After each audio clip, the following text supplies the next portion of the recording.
Some people rolled for attributes and had some fun. And throughout the week on Discord, some of you guys messaged me some backstory stuff. Not imperative, but it's okay.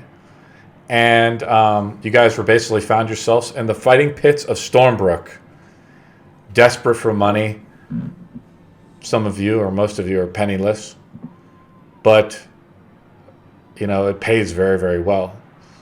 You guys met a boy there named Naf Muraz, a young child or a boy of 11 years old who's trying to fight in the fighting pits to save his sister from slavery. The other person you found was a hardened, seasoned gladiator named Zeph Somes. And you guys basically, some prisoners were brought out. You guys subdued them pretty quickly with some sleep spells and magic. And, of course, Winky enchanted the crowd by doing a little performance, little song and dance. With song. And, you know, cast some lullabies. And the mysterious hooded figure slew one of the Ian, which was one of the nobles, or now the king of Stormbrook, basically signaled to the group that he wanted some blood, or the crowd basically demanded blood. And Ethan came up and coup de grace someone. The crowd, of course, went crazy. They came in and dragged the bodies out of the arena, and lo and behold, Rue, which is a tiefling fighter, she basically taunted the crowd and says, like, is this it? Is this everything? And Ian responded, and the people responded to, you know, let's bring out the next challenge. And the gates opened, and a large silhouette and the growls of a hungry giant came forth from the gates. Gladiator on roids. Anybody have any questions? I believe we have a bit of a problem here, ladies and gentlemen.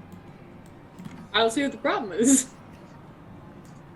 Well, a You've minor got magic, I've inconvenience. got a pointy stick. I think we're fine. Let's go around the table a little bit. As the gates open and the hungry creature walks forward, we kind of ended by saying Zevin was like, well, I can kill this one, but not. And then Seth was like, well, it's okay for you to kill this big guy, but not the small guy. But behind you, the gate opens as well, and a half-orc cleric walks forth. Describe your character, Sirth. So 6'2", half orc, with like a light brown skin, holding a warhammer and a shield in either hand, and this big gnarly scar over his left eye, leaving his eye seemingly like a bluey white color, burnt. Imagine sort of, if anyone knows, Prince Zuko from Avatar Aang. That's. You mean that sort one of character that everyone sent over? Magic. Yeah. I'm too much of a boomer, so I don't know who this guy is. Oh my gosh! That's a show you need to watch. Is this an That's anime? a show you HBU. definitely watch. You're doing yourself a disservice, sir. Is this the Goblin Slayer show? No. No. Far from it. Cool. You guys will have to send me it in Discord, so I can become cultured like you younglings. Working on it. The crowd cheers. They demand blood. The creature lumbers forth awkwardly, dragging a large club as it traces along the sand in the fighting pits. I don't think I want to get hit by that. So Probably don't. hungry. Now we roll for initiative. There's two ways we can roll for initiative. One is manual, the other is just straight up. Now, if you guys roll it, it's kind of cool in D&D Beyond. It actually auto-populates it. So you guys just roll it. It just populates into Perfect. Yeah. Winky with a 5. 5. The only thing is I I have don't- to I have don't get my the... +7 to initiative until I get my Gloomstalker archetype. Zevin needs to roll initiative. Ah, okay. But Boom, boom. isn't... Oh, what? Where What? is it? There it is. And I kind of want to go down the list because we kind of rushed a little bit last week. Why don't we start off with what Rue? I want to just like a general character description, like as this lumbering creature is approaching, what does your character look like? She's about 5 foot, got like an auburn sunset pinkish tone to her skin. She's got long black hair. Most of it's in a braid, but there's of course some pieces that are out. She's got 2 different eye colors. One of them is just black. The other one is a gray. And she likes her swords. So you went with 2 swords, correct? I went with the scimitar, and then I had, instead of like a dagger, I had just like a little short sword on my hand. So in case I can just like put it back, decide to, take one of them instead. Very versatile Versatility. fighter. Almost maybe like a mercenary or a one of the mercenaries of the last war. Let's go to, we already described White Shadow, or Cirth, the paladin who walks out into the arena as a new fighter. Ethan, why don't you describe your character? Oh, well, he is vastly different from what you see on screen. He is essentially like, think kind of like a typical rogue, but with glowing red eyes and like just some extra attire to cover up more. But you're like, but you're like well disguised, Yeah, like he has, you're almost like a bandit of the streets or the alleys. Yes, he has like he has a cloak that he can easily pull over his head, which he always has it up there, and then he has like a mask to cover the bottom of his face. He has 2 gloves on, one of which has a the only semblance of like lighter color on him, other than his eyes, would be the gold ring he has around his finger. And other than that, anything else of note? The feathers on his arrows are always dyed red. That's okay. What you guys can tell. Other than that, there's not much you get clean from his overall stature. Elric, what do you look like? I am a halfling. I have black hair he's starting to have a little bit of a receding hairline. It's small and gray. It's black and heading to, getting shades of gray there. And he's just 42 inches of sexy with 69 inches of freak, okay? So, no, I'm just kidding. I think that was a beautiful description. Yes. Props to you. I couldn't write that. He's 4 foot. He's heroically 3 foot, 3 inches, 3 feet, 5 inches. And he's starting to get gray in his eyes. He's starting to get a little bit of gray in his eyes. But other than that, he's still very agile. Just not as agile as he used to be. He's about Bilbo Baggins' age when he went to his adventure. It was about 50. So like Martin Friedman or whatever it was. Yes. Like Martin Freeman. Love Martin Yes. Freeman. Cool. Winky. So Winky is half elf, 5 foot tall, a solid 90 pounds. At first glance, it is very obvious he is lacking any type of muscle tone. But despite this, it's his charm that is what gets everyone. He's in not a jester's outfit, but like an entertainer's outfit. You could tell with some trinkets on his neck and wrists that he's trying to appear more wealthy than he really is, because it looks more like cheap jewelry than it does of someone of expense. You could tell he holds his shoulders wide and proud, even though they do not span a long or large area, and kind of tries to carry his weight, even though, again, you could tell he likes finer things but can't quite afford it. He has a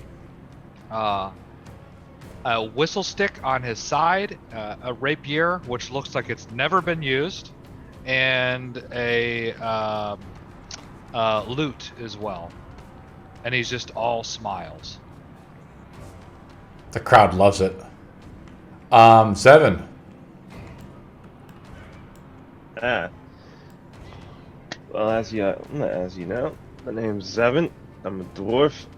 I'm not that far from a drink, and I'm not that far from the pub. But it seems to be the special day today. I'm with y'all, so it's an interesting day today at all. So I got jade hair, got aqua eyes, skin's light brown, about 4'7". Yeah, weigh about 150, 152 pounds. Most of it's from drinking ale. About 30 years old.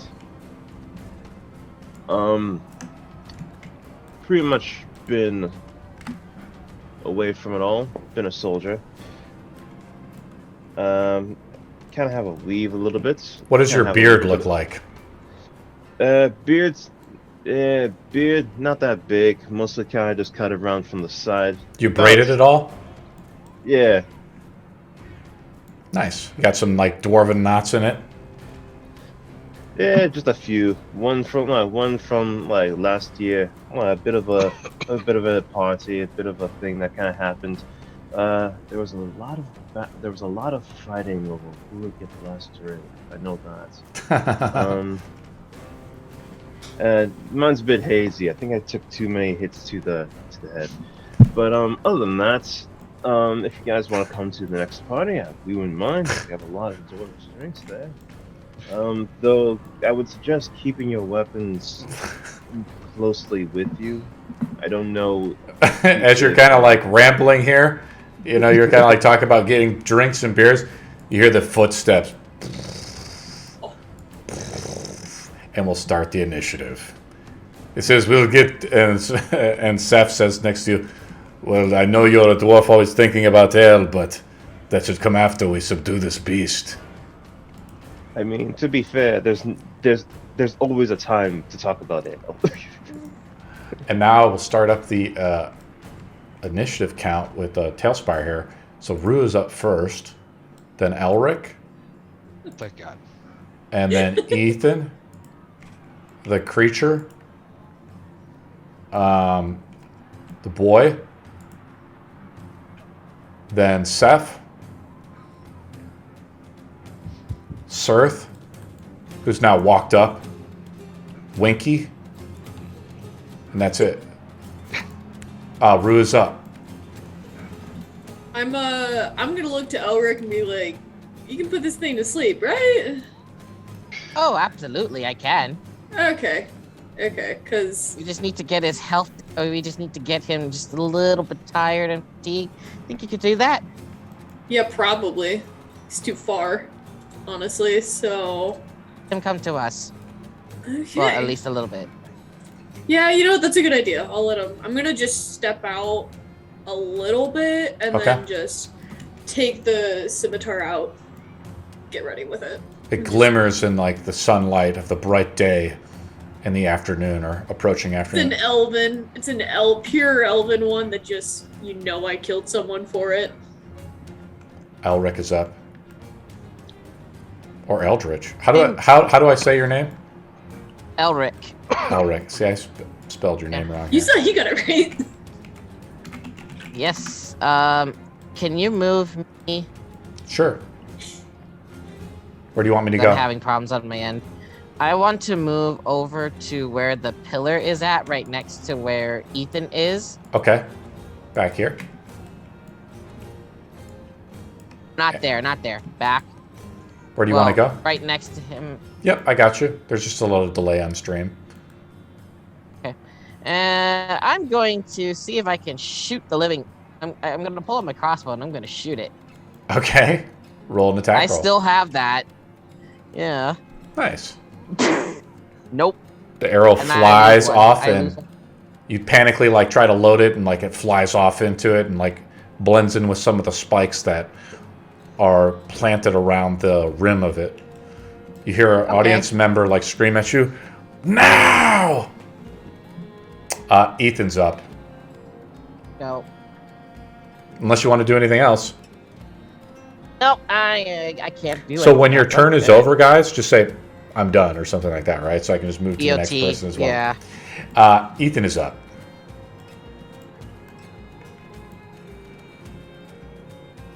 Ethan is up. You're muted. Sorry, I completely forgot. I am just gonna use my marking feature on him for the extra 1d4. Not gonna do all too much, but that's fine. And as the kind of bolt flies past me, and it just like completely misses, Ethan's just gonna be like, he's gonna shoot at him himself. He's just ever so just disappointed. Where's the I'm not sad. I feel like that's, I'm just disappointed. I feel like that's gonna be a I'm lot not of mad. this. It's just Ethan being disappointed. Alright, let's see. Ooh. 15 plus 4, 19. That is a hit. Roll damage. Alright, 5 plus an additional d4, which I don't know how to roll by itself. So you already rolled it, right? Oh, plus another d4, so just roll a d4 custom roll. On the bottom left. Ah, okay. Right here. You're shooting with the longbow, correct? Oh, yeah, I see that. Longbow? Yes. Cool. There we go. 2. Alright. So 9 damage in total. Your arrow, like you knock the arrow back, as you kind of like your elbow almost bumps into Elric, and the arrow flies out with slender grace and strikes into the jaw of the hungry creature. The starving giant thing's turn is up. Giant thing. Giant thing. I love it. I love It the looks like description. an orc. Or like not an orc. but My like, favorite. It moves up to Lice, but it's like eyeballing anything that's like a small creature. Says, Oh. "Fuck!" Me? Oh god. And it attacks. Wait, like how small? Rue. Oh, of course. It attacks once. Hi. Here we go. I rolled a 14. Ah, just made it. Yeah, it's kind of Oh, cool. no. I'd say a 13 AC. As a hit? Oh. That is a hit. It can almost kill you in one attack. 10 damage. Yep. That is the level 1 power. And that Jeez. swings down its club and shatters your skin and almost pulverizes you into, like molding your body into it. And maybe any scraps of blood or flesh, it would take and eat it. The boy's turn is up. Oh, damn. Who wants to free his sister? As I shoot with the sling, I'll just roll this dice though. I roll a natural 20 with this kid. oh my Yay! god. This child, my Show you how god. it's This done. child is prodigious. I like I've mean, done this I before. guess taking a book out of the Take David and Goliath. That! He does 5 damage to the ogre. Oh boy. The Alright. gladiator is up. Seth says, "Show me." He looks over at you and says, "Well, you're the expert, soldier. Show me how it's done." He looks. Sirth's turn is up. Oh. Oh, come on, we really? don't need people skipping their turns. Sirth the half-orc. Someone pull me back. This guy ain't gonna make it. Ain't gonna You make see it. it, like the ogre almost like smash it. The crowd goes crazy. Okay, so what I want to do. So bad. I swear, I feel like you're just Character. here to watch and just to watch us die. Literally. God. That's so bad. What would you like to do? first, I actually want to cast Guiding Bolt at the giant. Okay. Do I have to make a saving throw on that, or how's that work? No, No, it's an attack roll. Roll an attack roll. It's a spell attack roll. I get a 23. That is a hit. You do damage, or now do they just get advantage? Yep. 4d6. Wow. Roll it up. Yeah, and 14 damage, and it grants advantage to any attacks. The next attack, or for the whole round? The next attack only. Okay. So the next attack. Yeah, next attack roll. Yeah. The ogre goes bloody on this. So what? How to describe your this bolt of magic? So I sort of put my shield out forward and then smash the warhammer into it, and then swing the warhammer out, and this bolt of light, almost like lightning, sends forth and crashes into sort of the center of this giant. Leaving it sort of illuminated in the center. Winky is up. Good time to put it to sleep, buddy. Yeah, if it works. I'm going to. I'm not tired. Oh, you're about to go I'm night. just hungry. Winky's gonna just skirt over here Yep. and say, "I'm brave," and then we'll look at him and say, "And you are a big dumb fool." And I cast Vicious Mockery. Awesome. Yes. So, wisdom save 14. 1, 2, 4. Oh boy. Love it. I'm not smart. It works. Okay. So he takes Oh my a God. solid 2 damage, but Wow. gets disadvantage on his next attack roll. Nice. Nice. Oh yeah, that's the hopefully reason that not- Vicious Mockery is To useful. hopefully not pancake Rue. My head hurts. Rue's up. I My got- body hurts. I got something for you. You may be big, but you're definitely not wise. The next attack is going right for in between your eyes. Oh. Rue is up. Oh shit. I hurt, so I'm gonna do the smart thing and attack it. You look tasty. Don't worry, I've already rolled up a new character. 14. That is a hit. Gosh. I'll say you get advantage. She did. She rolled I with did, I advantage. did roll with on it. You advantage. got you. 6, of course. Nice. And then. Oh, did I skip? I skipped our dwarven friend, didn't I? Yeah, I realized Yeah. I'm not in the rotation. Oh No, god. no, go ahead, go back again. He can go. Oh Bilbo. He's Go, actually. Bilbo. Bilbo. No, It's cool. like, We got nah, it. There we I was go. like, nah, take your time, take your time. I'll just as be a- here by the pillar. As a bonus action, I'm gonna use Second Wind. Cool. Because I remember I was I have hoping you that. didn't forget about that. I don't know. Okay, what else do you want to do, Rue? Uh, Or you just actually are gaining HP. I like that. I'm just 8. Oh, I'm wait. not bloody anymore. Just That bruised. that second wind's coming in handy. That's about it. Be like, Wizard Man, now's the time. Zevin is Hey. up. After him, yeah. Yeah. Alright. Well, show me what your training has brought you, dwarf. Then the drink's on me. Well, now that you said that, The hardened gladiator says, just amused. Final form. now I gotta put in work. Now, oh, I can't control my character. Okay. You can't? You sure? Okay, where do you want to go up and attack him? Right. Yeah, right there. Okay, cool. All right. Roll to hit. You're just using a what type of weapon are you using there, Zevin? Great axe. Nice. A giant dwarven great axe. You look smart. I could eat you. I'm kind of curious. Can I use rage now or? Oh yeah, you can use rage now. Oh, okay. I'm gonna definitely use rage now. How do you go into rage? Like, well, one, I've been insulted. I'm fueled by the need of ale, and since this man said it's on him, I just start hyping myself up. You start like banging your axe against the ground. Your eyes go bloodshot. Your face goes red. And I just take a swing at it. I think you get to roll. Oh, you just do rage damage. So why don't you just roll to attack, right? Yeah. Yeah. Because you don't get. Oh yeah, because that's the part of the berserker stuff, right? I'm thinking. Yeah. From toggle. So he goes. Yeah. So he goes. Yeah, roll to hit. Bonus action. Then yeah, an attack.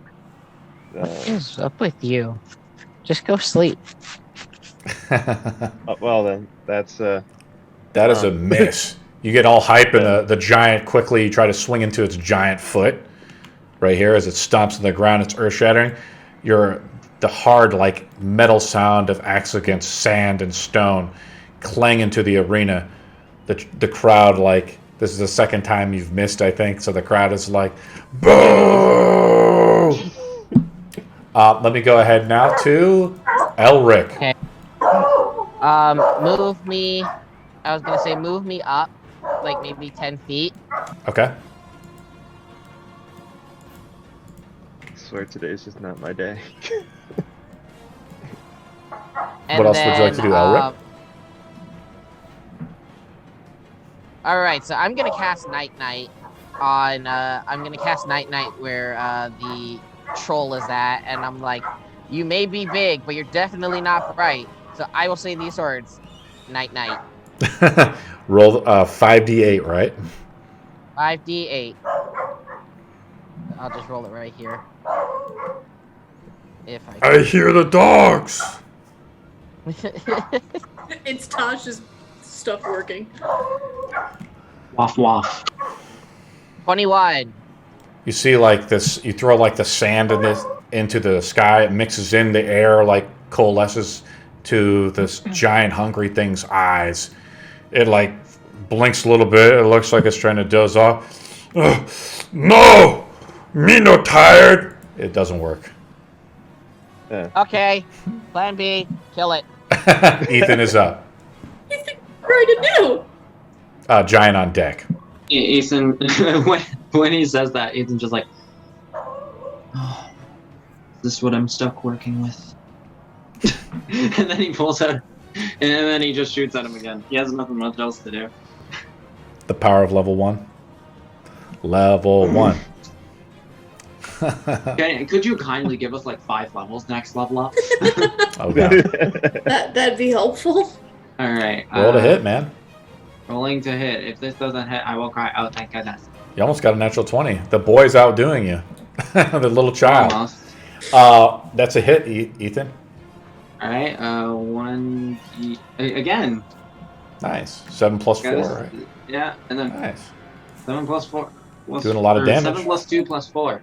Nice. That's a lot of damage. Yeah. 1 second. Now your sleep spell would have worked, by the way. But but after being angered and seeing the arrow come from you and your crossbow still kind of drawn out, the giant thing thinks you're shooting at it. Oh no. It's wandering over to you. Ooh. You get an attack of opportunity, Rue, and Okay, Zevin. I'm taking that. That was nice. Is it an automatic, like... hit? Actually, I think Zevin only gets it. I'm sorry. Yeah, Zevin, because it can Sorry. probably reach out at 10 feet. It's technically still in her range after Yeah. she passes. Darn it. But Zevin gets an attack of opportunity. I'm so Do you guys ready. understand? Because it moves out of her threat Wait, range. going That's to move out of Yeah. your threat range. Go ahead, Zevin, and roll it up. So this is not just a roll to hit. This is just a roll for damage. This is a roll to hit, him. Oh, okay. using your attack of Okay. opportunity. All right. Bet. So There you go. This is nice little practice, guys. That is a hit, Zevin. Well Nice. struck. all right, I'm warmed up now. Let's I go. see that. Maybe you do need some ale in you, dwarf. He does need ale. He's still up, but he's badly injured. He's on his last leg. But he gets one final swing to try to pancake one of you guys. He swings out at... do I get disadvantage because of vicious mockery? Yes. Right? Yeah. Okay. Yes. Cool. Yeah. Let me roll to hit. Oh no. Oh, no. It's just the social anxiety in the back of his head. I'm I can't do anything swinging. wrong. I rolled a 16 onto... not Zerth, but to Elric, who has an AC of 11. Oh, Ooh, So Oh, it it's connects. 13. Yeah, He it rolls hits, anything connects you. higher than a 6, man. I'm gonna die, so. 10 points of damage. Yep, I'm down. Pwah. Oh dang. This It wasn't club me the swings first time. down and drives into your stomach, and you're gasping for your last breath as you pass out from the sheer pain. Food.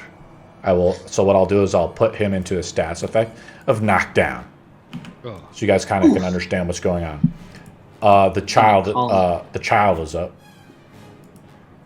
He just David and Goliath's this guy. the child. We have Grogu on our team. Yay! Oops, I rolled the wrong one. He swings up and he prepares his next attack. Zeph looks on with you. He gives the help action to the paladin. So that means the paladin gets advantage on his next attack. So Zerth is now up. You guys understand?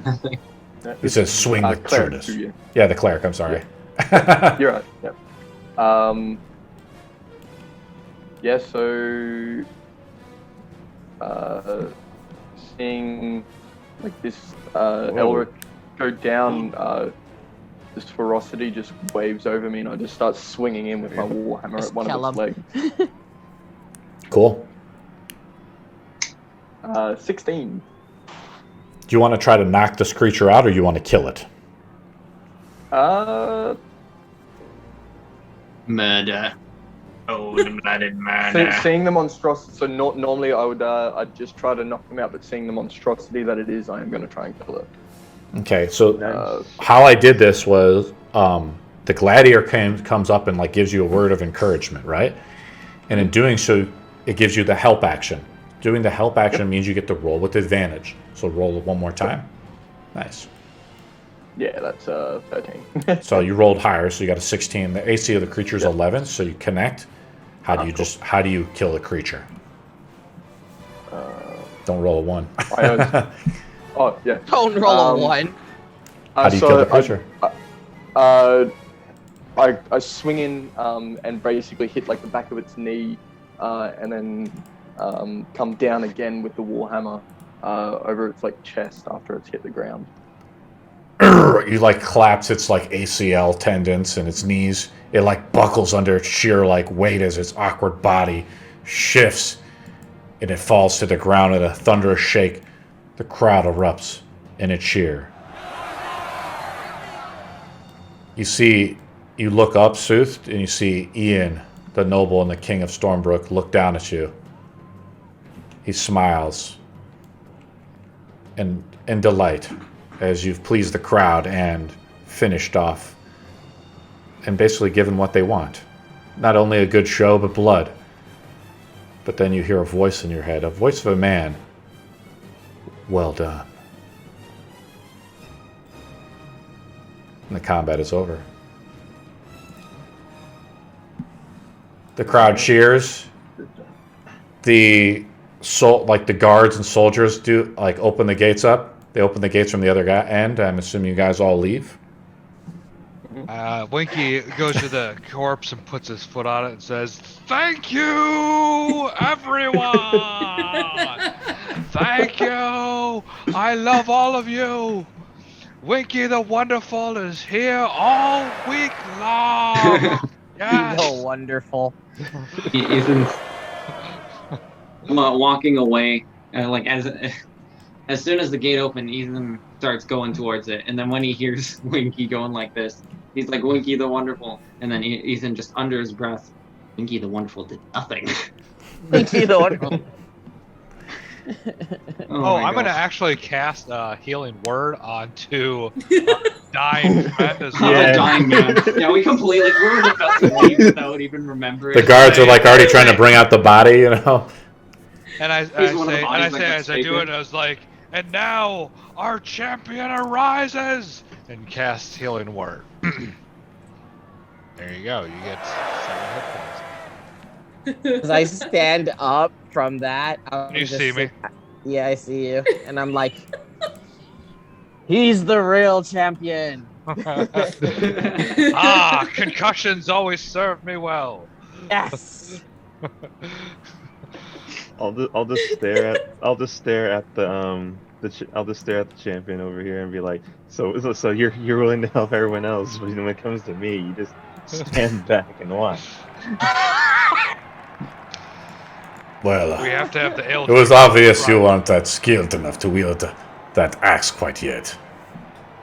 It might be too big for those barbaric muscles you have. Hey, I didn't get my daily drink today, and my post drink, and my post lunch drink. Okay. Look, only us halflings are allowed 11s. Listen to the cheers of the crowd. That is what this life is all about. You deserve a drink, it's on me. But let us go get our payment. Alright, I forgive you. Trying to figure out what this guy's name was. Do you guys remember the name of the merchant? The merchant? It's in. Dummy. Nico. Yes. Nico. So now, like, basically when we're done with the battles and stuff, guys, we transition out and go back to basically theater of the mind, right? Unless we need to bust out a battle board, or unless we need to. There's really not a big need, so we just kind of move back to theater of the mind. As you guys exit the fighting pits of Stormbrook, the overwhelming cheer of like hundreds of voices of the crowd erupt as you've given today's today's entertainment. You go back into like basically the underbelly of the arena, dark and dank, shadows. More festivals and stuff go on or planned for the next hour or so to entertain the masses. Bread circuses for all.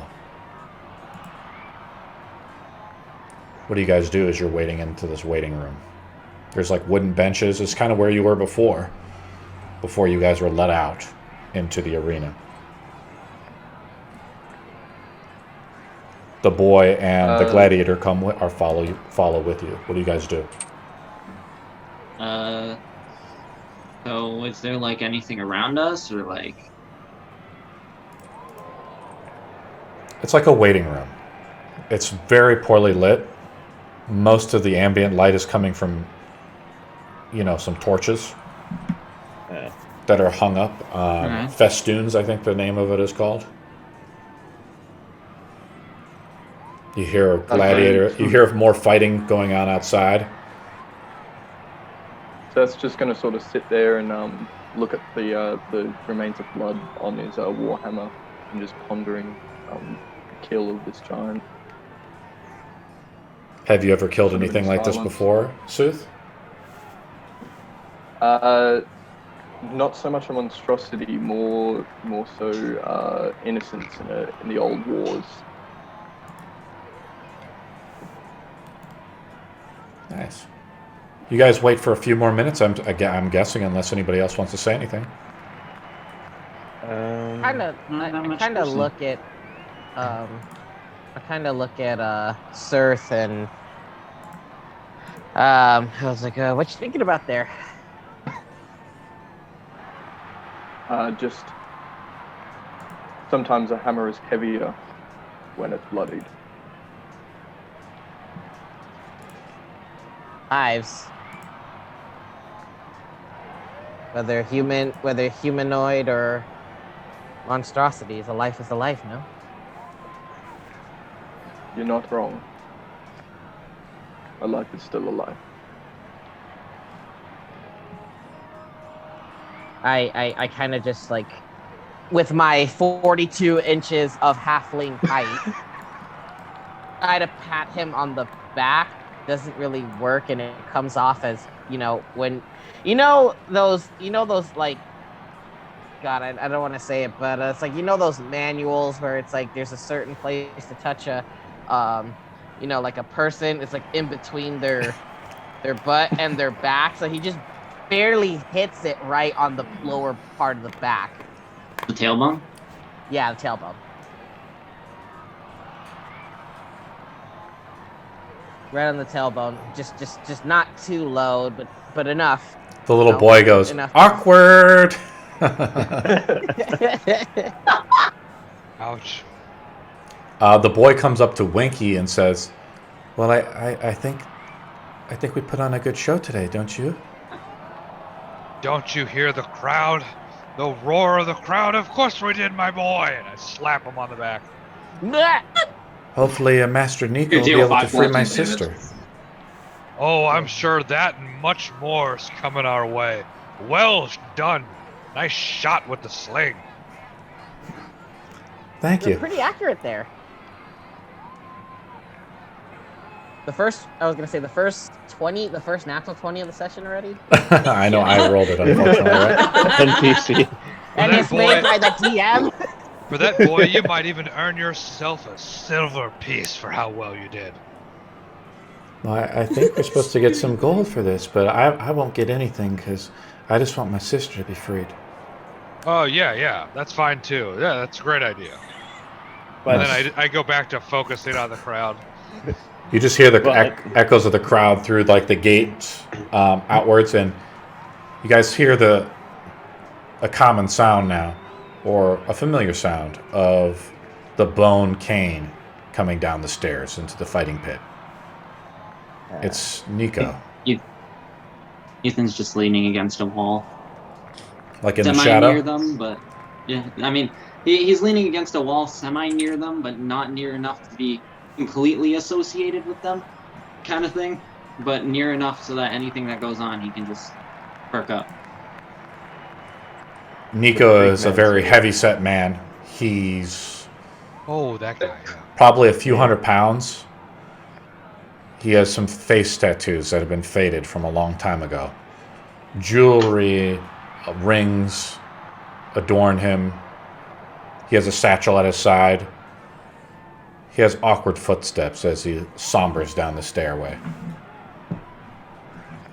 So you did well today. He looks at all of you. Of course we did. Of course. Even Lord Ian was pleased. As he would be, of course. My arrival to town is unprecedented. Well, do you want the payments now, or shall we talk business back at my shop? Ooh.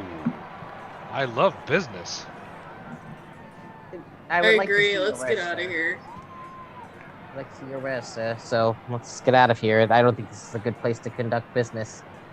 Well, I wish for you to come by tonight if you wish. He says, but I will not leave you just without payment of any sort. He hands you each basically a slip. It's a debtor slip. It's been stamped with his signet. The payment is for 25 gold. Now, basically, the seal can be canceled out by putting your own signet on it if you have one, or it gets signed off basically by a notary, which is at these guild facilities. Nico is a part of this guild,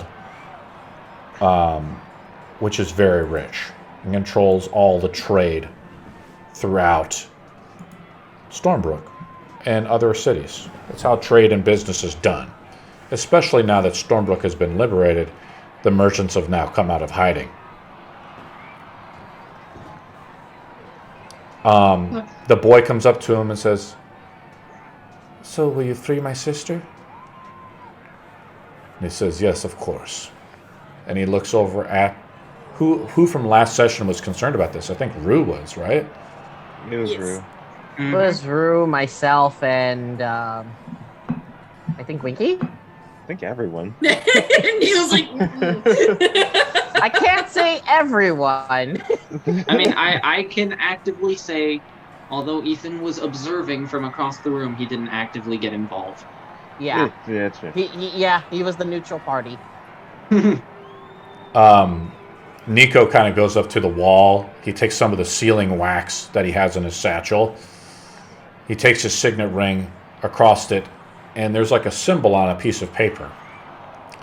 Does anybody have a history with slavery? I have history skill. If you want to roll on it, you can, to kind of know what's happening here. I mean, Rue doesn't her backstory. Well, then you would know, right? About Sure, it's slaves like and the debtors slave trade. Yeah. Yeah. What's happening is he's signing off basically a paper. The signet is a marking that's given to all slaves. It's a magical insignia.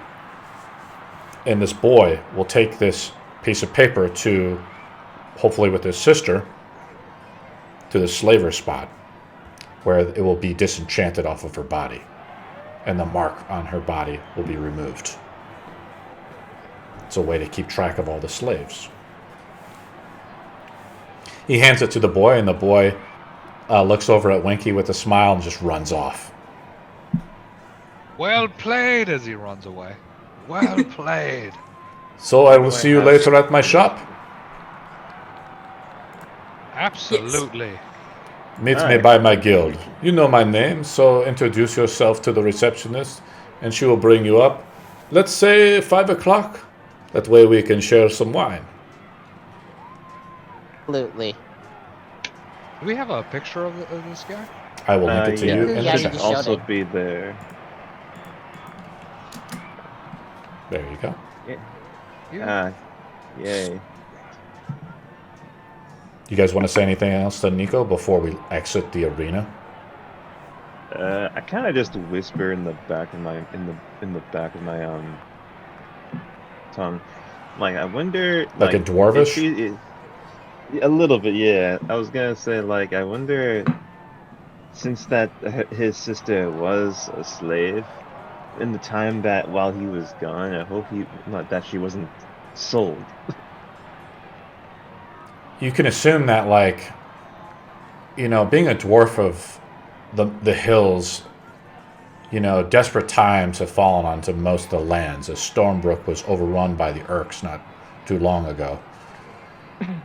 Slavery is something that is well accepted in this land, at least, and has somehow been reinstituted. It was put in place by the Urks, and has been kept in place by Lord Ian, apparently, and is a practice not overruled, essentially. Oh, okay. Are we leaving the arena, or is there any other questions? Unless you guys want to stay for another round. I'm good. I'm all set. Roll up some random encounters. Ethan would definitely not stay. He I does don't want to not- get flattened again. Each one of It's you is not given a needed, slip this- then to basically redeliver or take to essentially the guild of the bank or the guild to collect 25 gold pieces. Alright. Now for two of the slips are different. For Ethan, he gets 30 gold since he killed that man. And then what is it? Winky also gets 30 gold as well, because he did a performance check and really pleased the crowd. It's considered an extra bonus. Alright. You guys exit onto the streets of Stormbrook. Stormbrook is a large city. Probably about 20,000 people. It used to be one of the pillars of Orin, one of the 4 major cities of humans before the last war.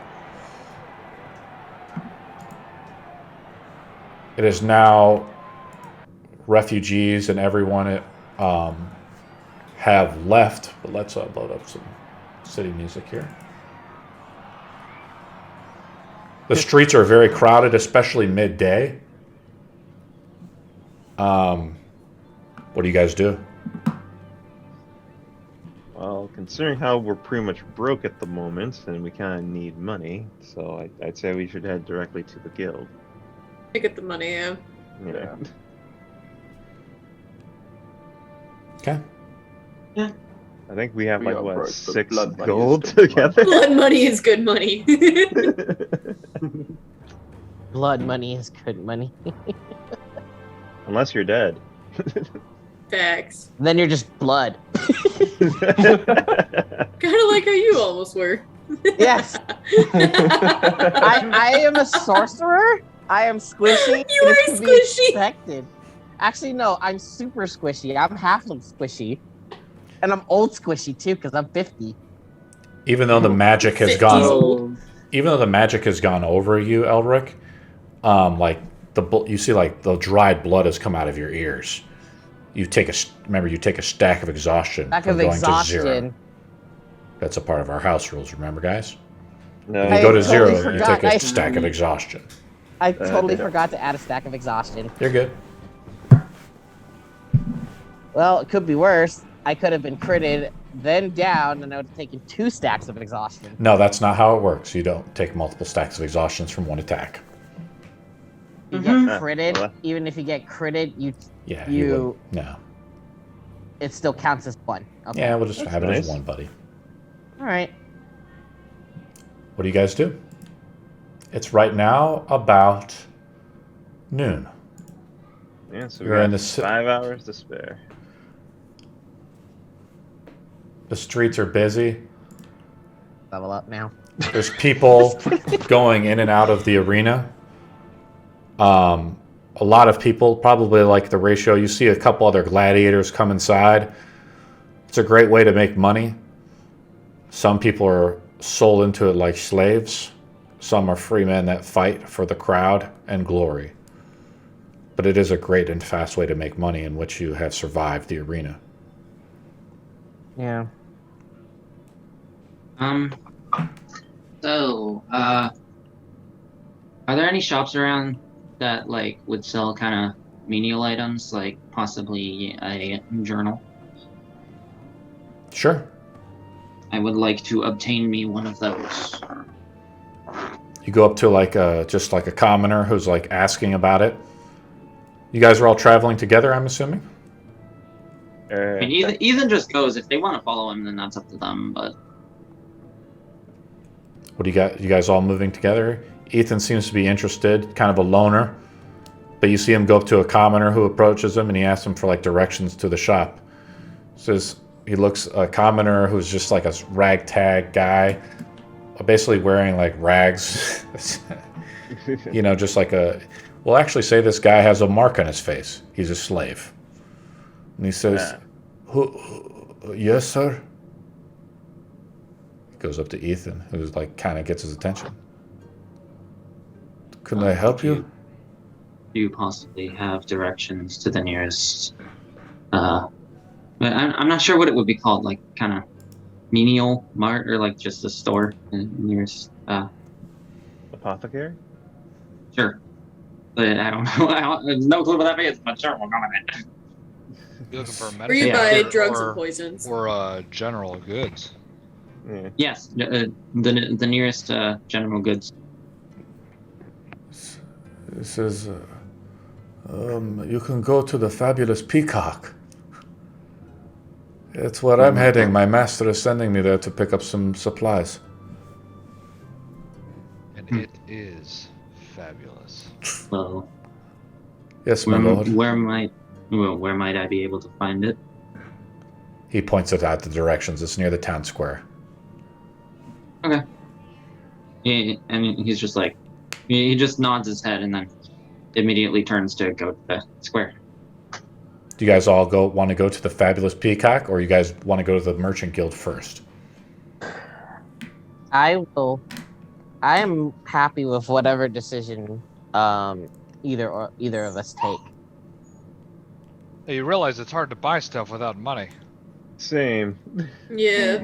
So we Like- need to go like I cash our said- checks. Yeah. Ethan, you as they say that, you like check your pockets.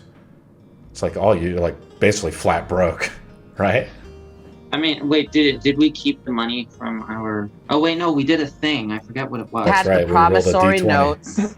Yeah, we had the Yeah, promissory. I completely forgot. You have 1 gold to your name, which is still a lot of money. It's still 10 days labor for a laborer, an unskilled laborer. So it's still a good amount of money. Yeah, but then he just stops and he's like, and then he turns around Back to and the starts group. going towards this friggin' merchant guild. It works every time. Well played, Winky, was it? Winky, the The wonderful. wonderful. Ah, the wonderful. Right. Well played, Winky the wonderful. You as well, sir. You put on a performance of a lifetime. I say, sir, blood and violence seems to rally? Is it rally up or? Yeah, rally the crowd. Yeah, seems to rally the crowd. It also rallies a fat pocketbook. Oh, yes. And with those, we can give instruments to further entertain. Might be in the market for some entertainment. Well, prepare yourself. Although I don't come cheap.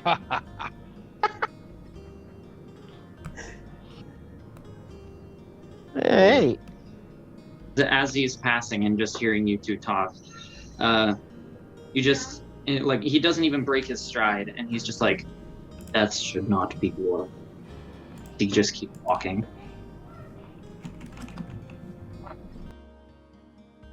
Excuse me.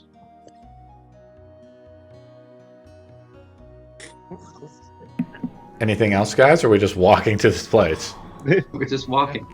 Yeah, I'm enjoying the scenery. Nice.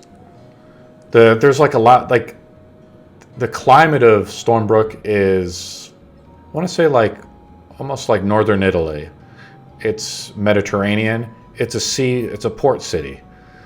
You hear people like the people have been liberated, so the forces of the darkness aren't present here anymore. You guys make your way to the merchant guilds. It's been set up. It's only been liberated for a few weeks, so it's not like a lavish establishment.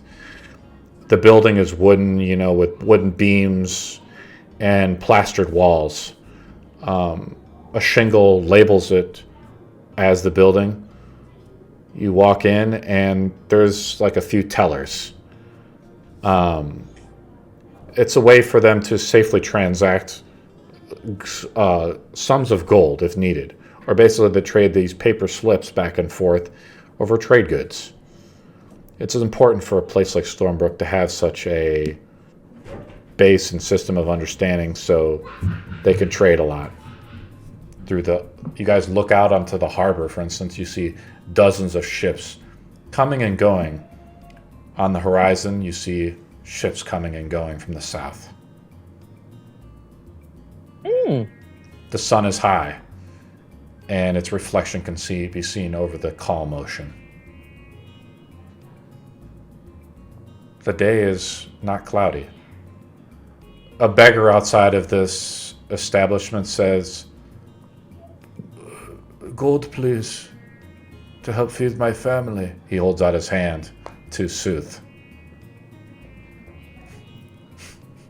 I mean, the paladin. I'm sorry, the cleric. You and me both, mate. I'm rather poor myself. But you're here, outside of the guild. You can't be that poor, and especially when you're wearing such fine armor and clothes, my lord. I work hard for such a thing. Maybe once I pay in my labors for the day, I will donate some to you. Oh, okay. And you walk into the establishment. It's nice. Like I said, there's a few tellers there.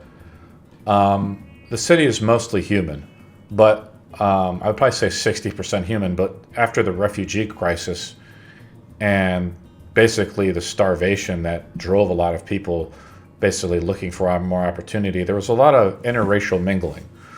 So there is still a eclectic group of people in the city of Stormbrook itself. You go up to one of the tellers, who's a female. We'll say she's a half-elf. She says, how may I help you? Who approaches her? I do. I step forward. Good Lord, Winky. Chest puffed out. I'm scared. This So lute in hand. Where is the nearest chair I may attempt to seduce?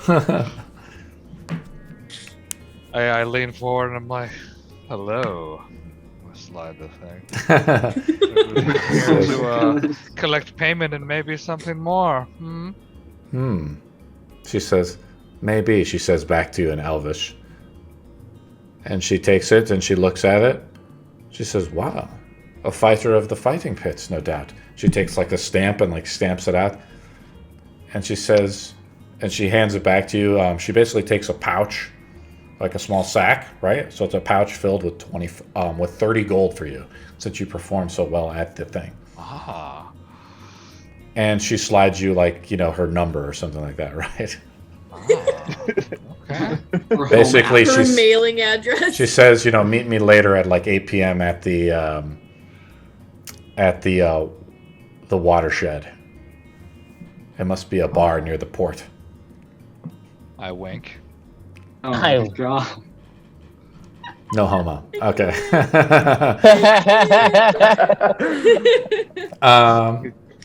God, moves fast. Who else approaches you guys? I'll go next. She looks at you like she kind of like is taken back by your tiefling appearance, you know, half-deviled appearance.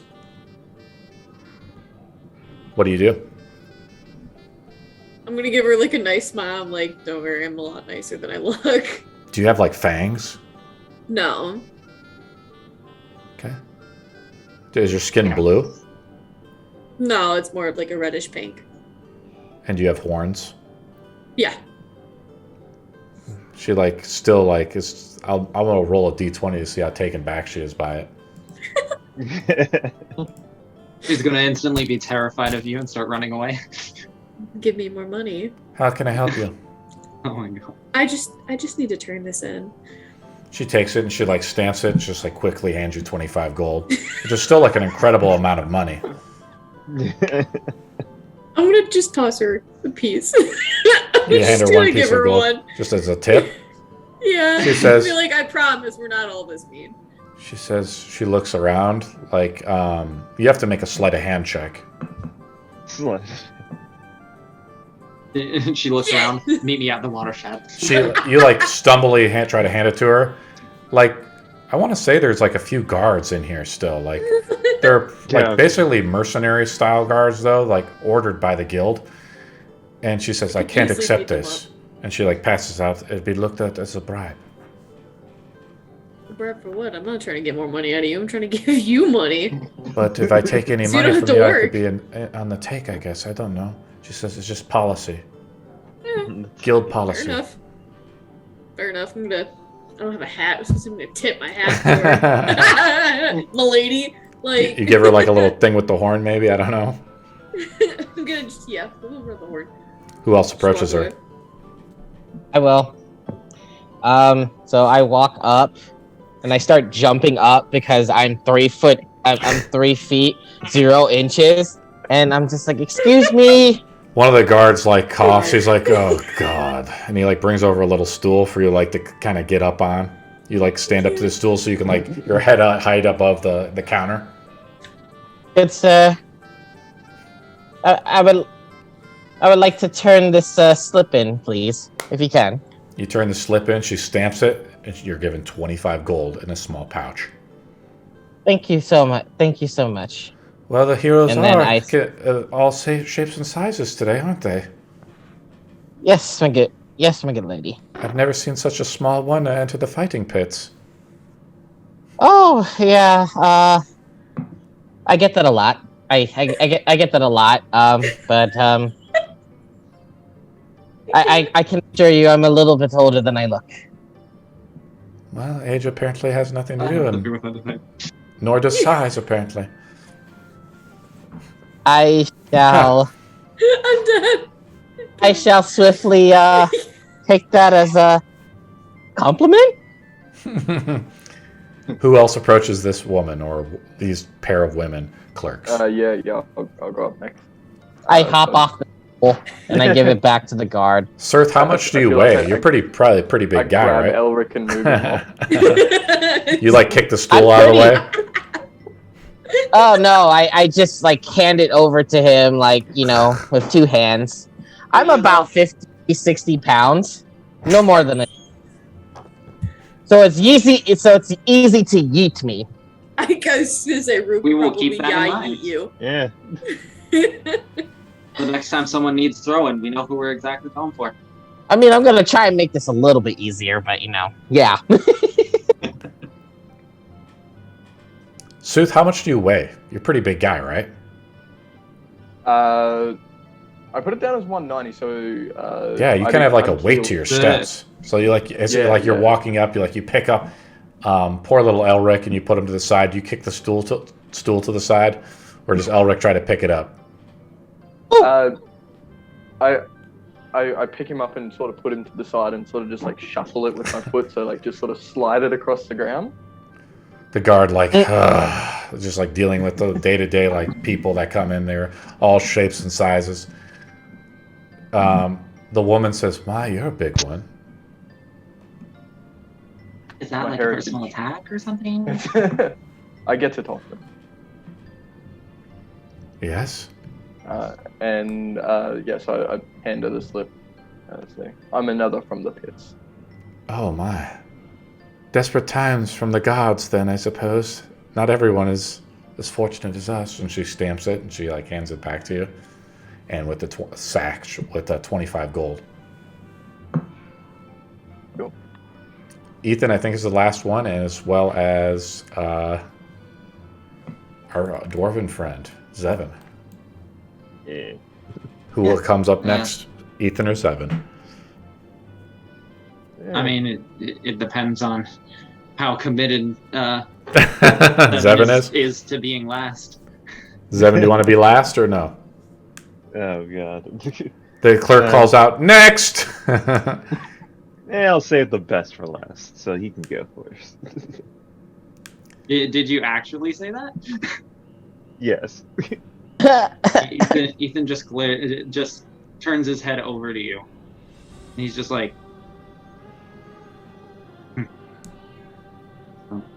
I can't think of anything witty. God, I'm so bad at being on the spot, man. I mean, Next! it's -1 charisma. Go on, she's waiting.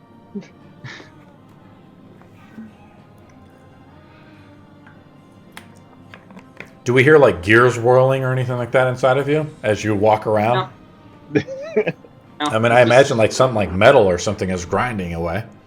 I was gonna say if you like turn his head and go hee. Yep. Like that's kind of terrifying. You see like the two like beady eyes like through the hood like stare back at you, Zevin. Ethan approaches the counter. She says, "How can I help you, sir?" he just hands her the slip. Or she like kind of looks through your like kind of disguise a little bit to try to get appearance at you. You hand her the slip. He says, "Well, another fighter of the pits. I didn't expect they were letting in bums off the street." And she like stamps it as you're kind of like dressed like pretty tattered clothes and stuff. She hands it back to you. Do you say anything, Ethan? He just, his eyes just kind of like brighten like to a more like vibrant red, so they're more noticeable, and then they just kind of calm down, and then he's just like, and he just takes the bag and he turns around without a word. "Oh, they're letting bums in off the street," she like mutters to the other woman there at the counter. "Must be desperate times at the fighting pits. I know, we just paid out a few hundred gold, it seems." Zevin's the last one, right? I don't see either of you going into the pits to try and make it any better.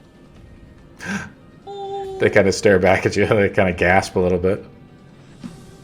You kind of sound like robotic though when you speak, or do you speak with like a pretty good human tone?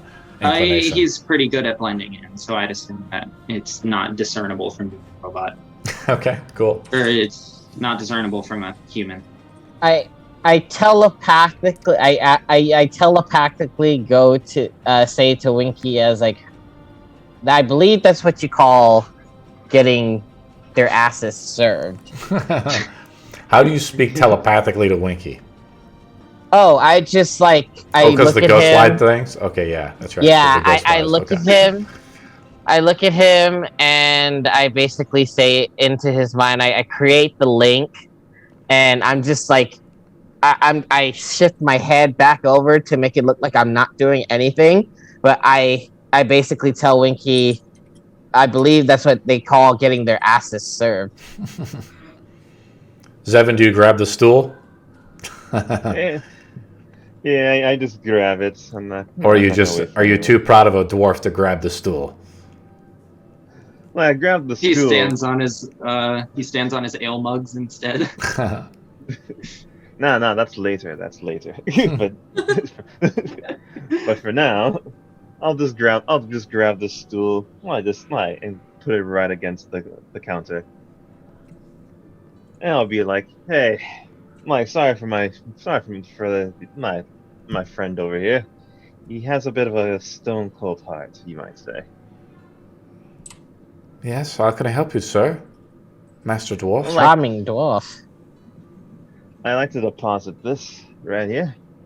She takes it, she says, would you like to deposit and keep it here, or would you like to take it with you? Well, I like to take it with me. I like to feel the city out. Well, it's much treasures to be found now, and much opportunity. She stamps it since the Urks were banished about 2 weeks ago. Have you heard of those adventurers? No. Do enlighten me. Well, Lord Ian held a large festival before they were sent north to Barovia.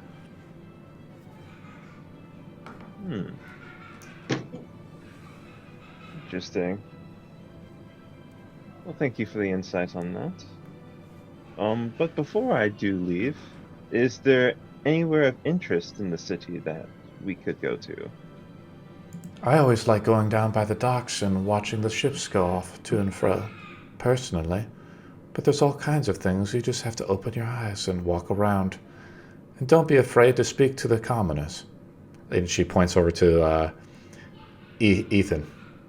Ethan's already out the door. Well, as she's leaving from the door, is the last glimpse of him leaves. You can gesture after him. I'll keep that in mind.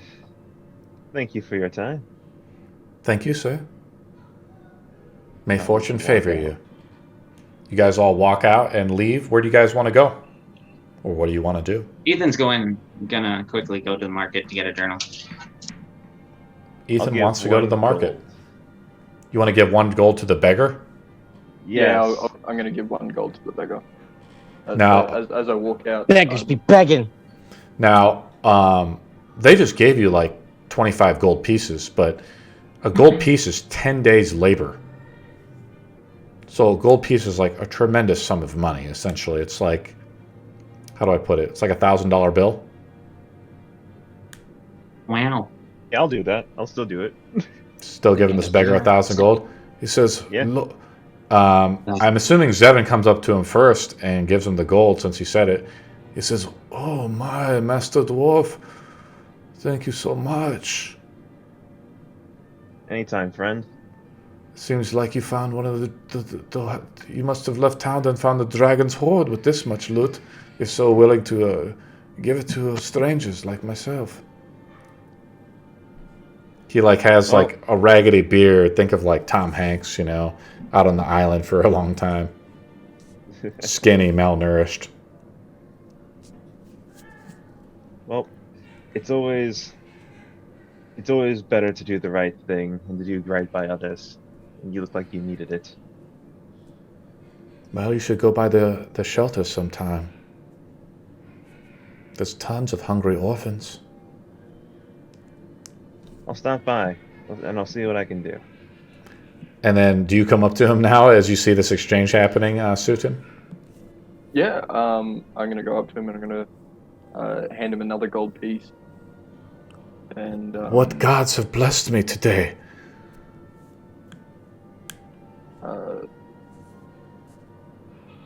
I may be a follower of a now follower of a religion, but it is within my belief that with every wrong deed comes a good one. And I must share this gold with you. Oh, I appreciate it, but I haven't done anything for you, my lord. You don't need to do anything. I'll be able to buy buy a whole month's food now with all this gold. Be able to feed my family for at least a few weeks. We might travel east, I think. Buy your provisions, buy clothes, travel, find well. Barovia is good weather this time of year. No, I'm just kidding. The man like stands up, you know, with his panhandling, like his little thing you see like in his little cup is only like a few copper. So you guys get up and leave. I just heard some feedback over there from Neil, I think. You guys get up, leave. Are we going to the store? Is that where we're going to? Where Ethan's going? Ethan wants to go to the store. Or are we splitting up the party? I mean, he's not going to take that long, but... I'm going to say to Zevin, you fancy ale? I like to drink myself. Ah, a man of culture as well. Says 1 gold piece, I can drink you under the table. 3. And you got yourself a deer. A challenge? I'll take it. Yeah, so we're just gonna head to the nearest pub. And if we're still sane, if we can still move, maybe we'll go to the apothecary and get some healing potions. But for now, just heading to the pub. Zevin and Sultan, right? How do we say it? Sirth. Zevin and Sirth head to the dock area where a lot of the pubs are at. The sailors, you know, get off their ships and drink themselves into a stupor into the night, essentially. But it's only about 1 o'clock right now. Ethan takes off. Where is Winky going? Winky is muted. Anyone wants to go with me? AM or I don't PM? mind. It's PM, 1 p.m. Oh no, entertainment's not ready right now. What does the letter say? I look at it intently. What letter? That she gave me. She says to meet you at the Drunk Ape. What does it say? What time? 8 p.m. Oh, I got time. I'll follow those two, even though I'm grumbling. It's like there's no entertainment value here. No one's drunk enough to pay me money. but I'm still gonna follow those two to the docks. Okay. Like maybe there's something to get into. By the way, Ethan didn't just like take off on his own. He actually found himself waiting for everybody to get out, see what they were gonna do before he leaves. Sure. It seems like what is Elric doing, and what is Rue doing? Is there any way I can try to attempt to contact Jynes? No. I mean, you would need to go to the couriers to even send like a letter.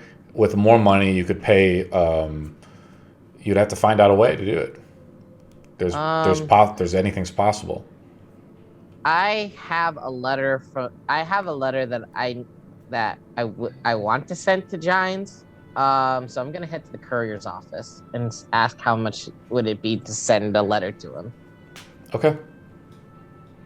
I don't know where Rue's at. Rue's kind of disappeared, but I'm assuming Rue goes to the docks with you guys. Are we all going to the docks to drink at the tavern? Yes. Yeah. I was With our hoping someone would go newfound with money. me. I will meet them over there, but I'm just gonna send this to them first. Or Sure. try to send it to him first.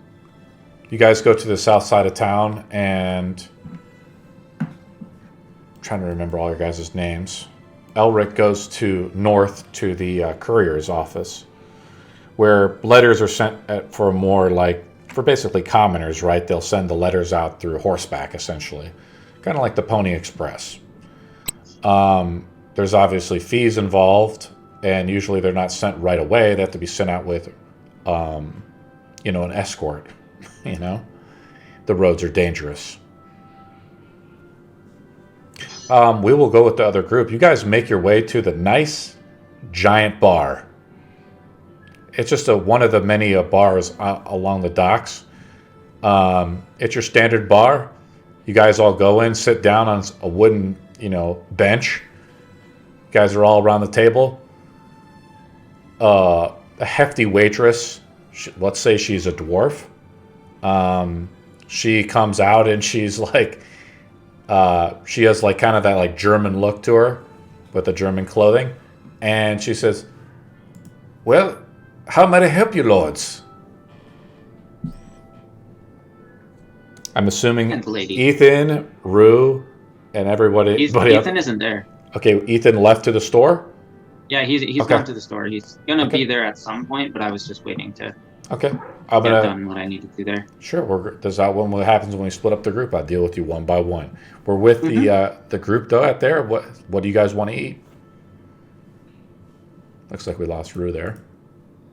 I was like, what is your signature dish? Well, we have a good shepherd's pie today. Oh, my wonderful. I'll take that and an ale. Well, that'll be 2 silver, please, sir.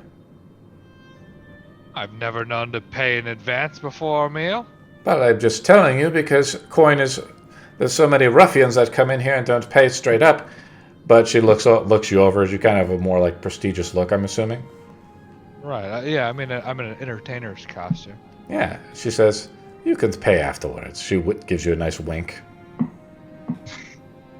Thank you. She looks over at the dwarf and she says, "And for you, honey?"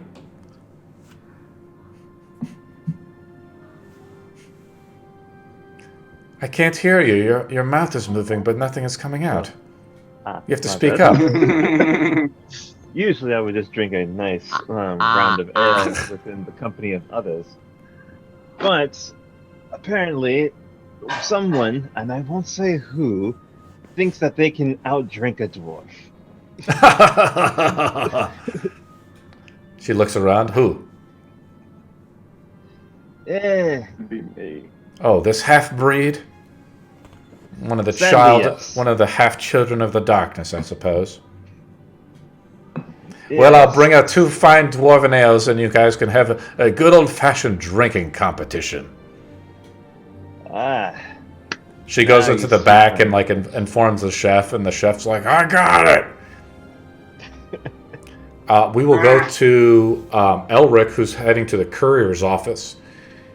You see like another bum outside of the courier's office. He holds out his hand, says, "Can I feed my family?" He gives you the same fucking excuse.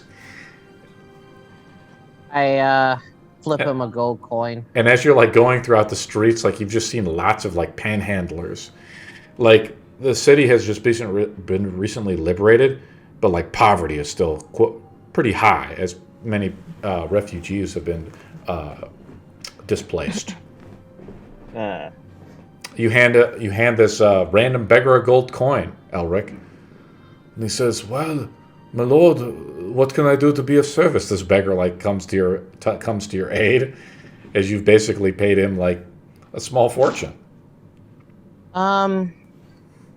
None right now at the. Actually, maybe there is something you can do for me. He looks down at you. I've just. I don't know where the courier office is here. I'm relatively new to the town. You think you can show me? It's right here, my lord. He points behind him. Oh. There's a sign of like on the shingle. It's like a Pony Express. Okay. The sign of like one scroll handed off to another, I'm supposing. Just tell me. I was like, how much? I was like, do you know anywhere else in the city that I could probably get some So, I guess some supplies. Well, yes, I think I have heard of something, my lord. Have you checked near the town square? I have not. There's a place called the Fabulous Peacock. Okay, Fabulous Peacock. I make a note of it and I write it down and I'm like, I shall head there. What's the Fabulous Peacock? It's a place where adventurers like yourself can resupply.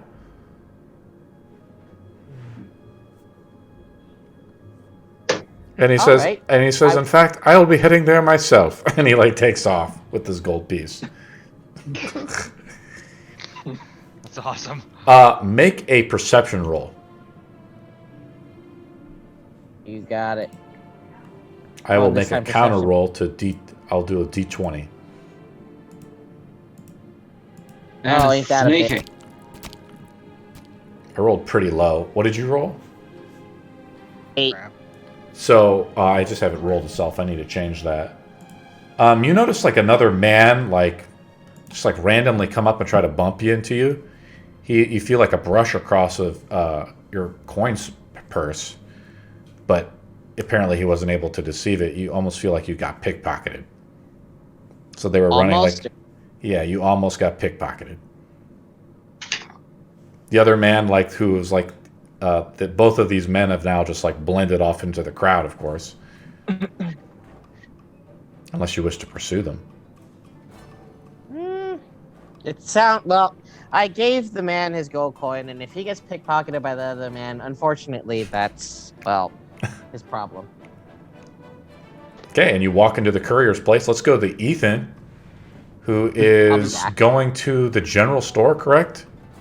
So you're Yeah, heading to fabulous. you're heading to the Peacock right now, right? Yes. Nice. There better be something fabulous about this peacock. I don't know. Heard many great things. Let's see here. You walk in. The signage is like this golden peacock. This must be one of the represented, basically general stores, but it's vouched for by the Merchant Guild. One of the these merchant guilds are like power players now within Stormbrook. As the orcs have left over, they have just simply stepped in to resume trade.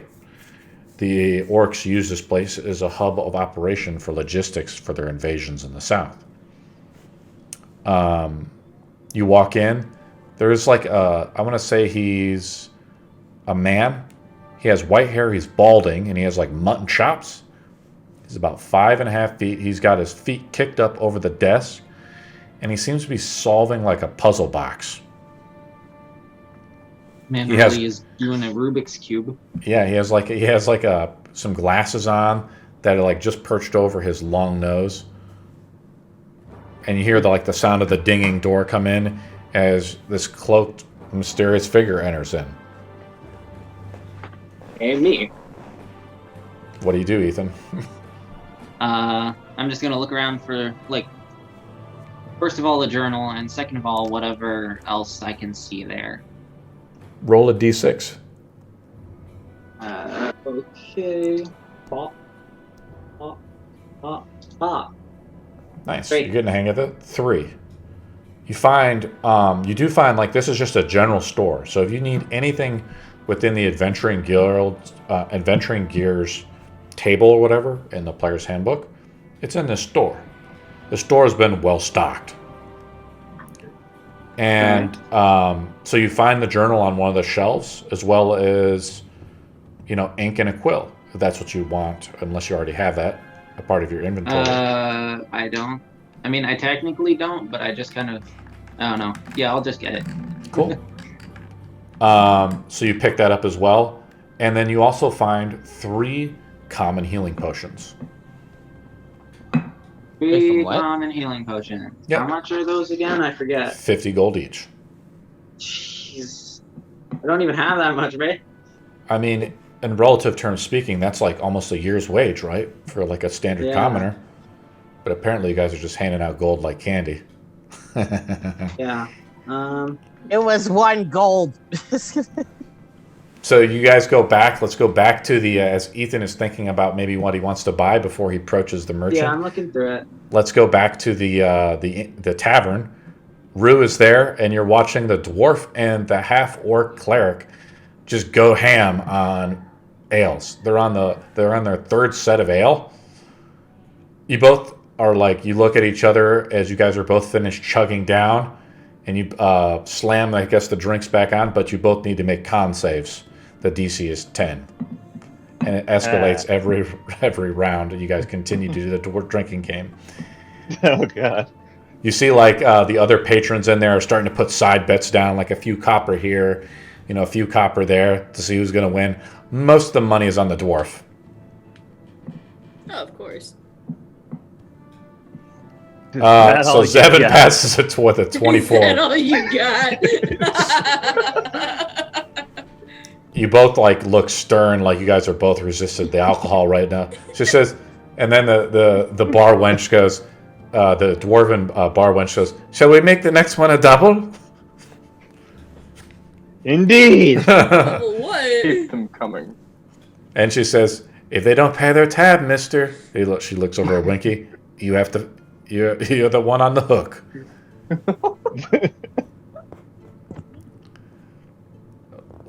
So, Winky, I'm afraid to tell you, but your lips are moving, and I'm not a ventriloquist, so I can't quite hear you. So I'm gonna go over to one of the gambling tables. Yeah, they're like they're putting on bets on the side. There's not like really a bookie. It's just between like other patrons. But you see like coins starting to gather on the I'm gonna tables. start pretending to be I'm gonna grab the money and be like, all right, place your bets here. Place your bets here. And then I lean over to one of the guys and I whisper, it's like, the dwarf recently got hurt. I don't think he's gonna do well. I put bets on the dwarf 2-1. 2-1 on the dwarf. Bet on the dwarf. You see like a girl like this sort of like couple that was out younger. They're probably like late teenagers. It is only like 2:00 in the afternoon, but there's not a lot to do. So I guess there's a lot of drinking around this time, even of the day in a large port town. I want to say like a sailor approaches you, right? Of one of the ships, and he's like, I'll take that bet. Yes, the dwarf is not gonna win. 2-1, 2-1 on the dwarf. He hands you 5 copper. He says, I'll take that bet. So be it. She brings out another drink, but it's like heavily shotted. You guys both need to make con saves again, but the DC's gone up by 2, so it's now DC 12. It's very strong, like Dwarven Ale. So Sirth fails by rolling a 2. That's good. You guys both are like chugging, like you hear the whole bar going, chug, chug, chug, and you see like just the meat, like half of the beer is just like pouring out into your beard now, Zevin, and like you see like the orc, he's like looking, but he's starting to get that like tired, like drunk look, and you both like collapse onto the table. And they say, oh, and they say, that doesn't count. He hit the table first. So he won. You guys both have to roll D20s. Whoever rolls higher is the winner. Oh, God. Even though you have both now passed out, at least for a few hours, onto the table. Shit-faced drunk. The D20. God damn. So Sirth passes out. So he was like the last one kind of woozy before he collapsed. Zevin, of course, collapses. His entire beard is like covered in ale. Drenched. And the other dwarf maid comes up and she like lifts up Zevin's head. You're just like, and she just like slowly puts you back down on the table. Oh, God. As you're like drooling now on the table. She says, that last drink was quite strong. I go over and kick Zevin. I was like, damn it, you're supposed to be my horse. I was like, the bets are off. Everyone loses. The house wins when there's a draw. The sailor approaches you guys, but he approaches you with a couple other sailors. We'll go back to. You guys are killing me here. We'll go back to Elric, who's at the courier's place. So you walk into the courier's. You almost got pickpocketed just now, but you walk into the courier's, and there's a guy there. I don't know what he looks like. We'll say he is middle-aged, but pretty burly. You know, a man who has to deal with horses all day, right? Rough hands, right? But he's clean shaven, but long hair. He says, "Hello." My accents are great today. Hello, sir. Well, good day to you. How much to send a letter? Where to? Neil, I'm gonna need your help on this. Barovia. I guess Barovia? Where can I thought he was still in Barovia. He just went to the woods. Yeah, although he would have returned to his homeland at some point, but the homeland's still under like turmoil. Oh, still under turmoil. Can I still send a letter over there? I forgot the kingdom name. What's the Jynes' name? Kingdom's name. As we add it to the map. I actually don't know if we have it on the map, do we? We don't. You have to make it up. The beauty of imagination. Then the name is Sparkletown. Oh God. Sparkletown. Sparkletown. Obviously. Isn't Yes. that place over infested by goblins and stuff? Oh, that would cost 10 gold at least. And I wouldn't be able to send it out till next week with the proper escort. Totally fine. I will give you the 10 coin. I need you to have this. I just need to have this sent over. Is the letter sealed? Letter is sealed. Okay. He takes the letter. It's like, payment, please. 10 coin. Here you go. Thank you.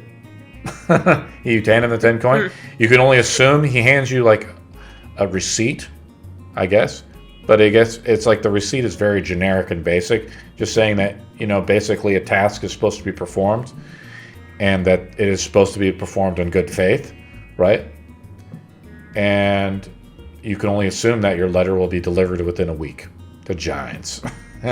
Will be sent out, and then we'll make a D20 roll to see if it gets there.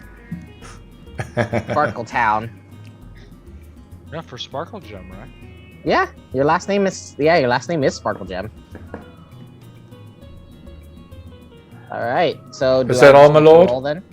Well, no, we'll That'll do it be later. all. We'll do it in a week. We'll do it some other time. Let's go back to Ethan, who is in the shop. Hello. You see the guy, like, he's playing with the cube. Right? Yeah. 1 second. This damn fucking thing. He, like, puts it down. I can never figure this shit out. These puzzle boxes from Husad. I don't know. How can I help you, sir? I walk up to the counter with what's it called? With a bag of ball bearing. He looks up, he like stands over the counter, he looks at like your shoes, he says, "You can always tell a lot by a man's shoes." He like puts up his glasses. He notices your feet are made of metal. Right? No, he has shoes on. Do you have shoes over your metal feet? Yes. Why? What do they look like? Well, they're. Oh wait, I actually have it in his thing. They're like boots. Let me. You got some boots?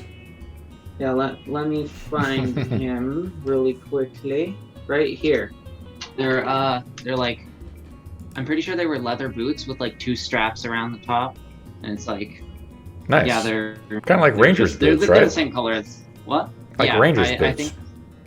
I think I used like in the creator thing itself. They were called Cool. Thieves boots Cool. or something. Nice. Thieves leather boots. He looks down at your boots and he's like, interesting. He like takes back in his chair. He's like, "You wouldn't mind giving this a go, would you? I can't seem to figure this thing out." He like pushes this puzzle box across the table. Do you want to give it a go, or you just want to like check out? He just looks down at it. Does it look complicated at all? Like, You is it pick it a thing up, where it's he's like just a- kind of being dumb, or is it just? You pick it up and you like look at the strange cube. It has like different gems and stones put into it. They all need to be aligned in a certain configuration through a certain pattern. It's not like a Rubik's cube. It needs to be manipulated. It's like, I want to say it's like in a star pattern. Different language, different places. Sand is involved.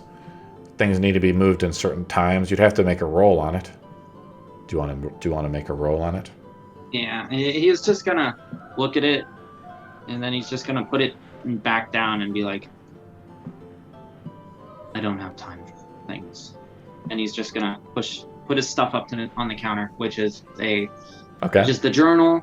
I'm not sure how much the ink would be. I can look it up. Yeah.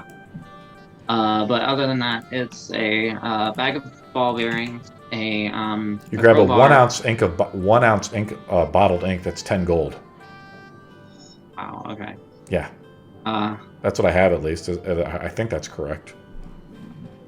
A 1 ounce container of ink. Okay. You got to understand, during this time, I would say the literacy rate is probably like 30%. Yeah. So So not a lot of people have use for ink, and there's no printing press. Yeah, I guess he's gonna get that then, because I can't. What's the point of having the journal? And then he's gonna have a crowbar and a grappling hook, which. You think about the pillar in the arena, about how it would be nice to actually have a grappling hook, maybe to climb up it. Maybe, but the three things. The crowbar, the grappling hook, and the ball bearings are 5 gold in total. Okay, you got it. And then the ounce of ink is the 10. Yeah, it's 10 gold. And then how much is the journal? I can't see it. I'll find it. Let me take a look here. We can just use a book as a means for a journal. I mean, the book is 25 gold. He says, with this much, you must be a noble trying to read and write. Oh, these languages. I'm trying to get this guy's accent. He's got like a nerdy accent. You must be trying to get all these, you must be some kind of noble writing all this stuff down. Not exactly. What's your need to write? Reading and writing when you're dressed like this, some ranger of the deep wood.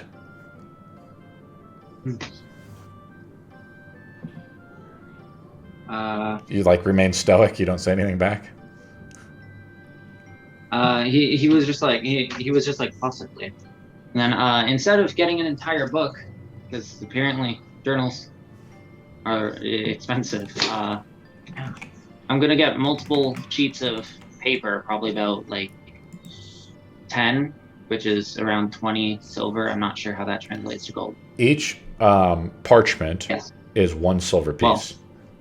One page of parchment is a silver piece. Yeah, and then like 1 piece of paper is 2 silver pieces. I mean, they'd just serve the same purpose, wouldn't they? So it's like. So do you want, how many pages of paper do you want? 10 right now. Okay, so that would be 1 gold. Okay. All right, rounds me out at a nice number of gold.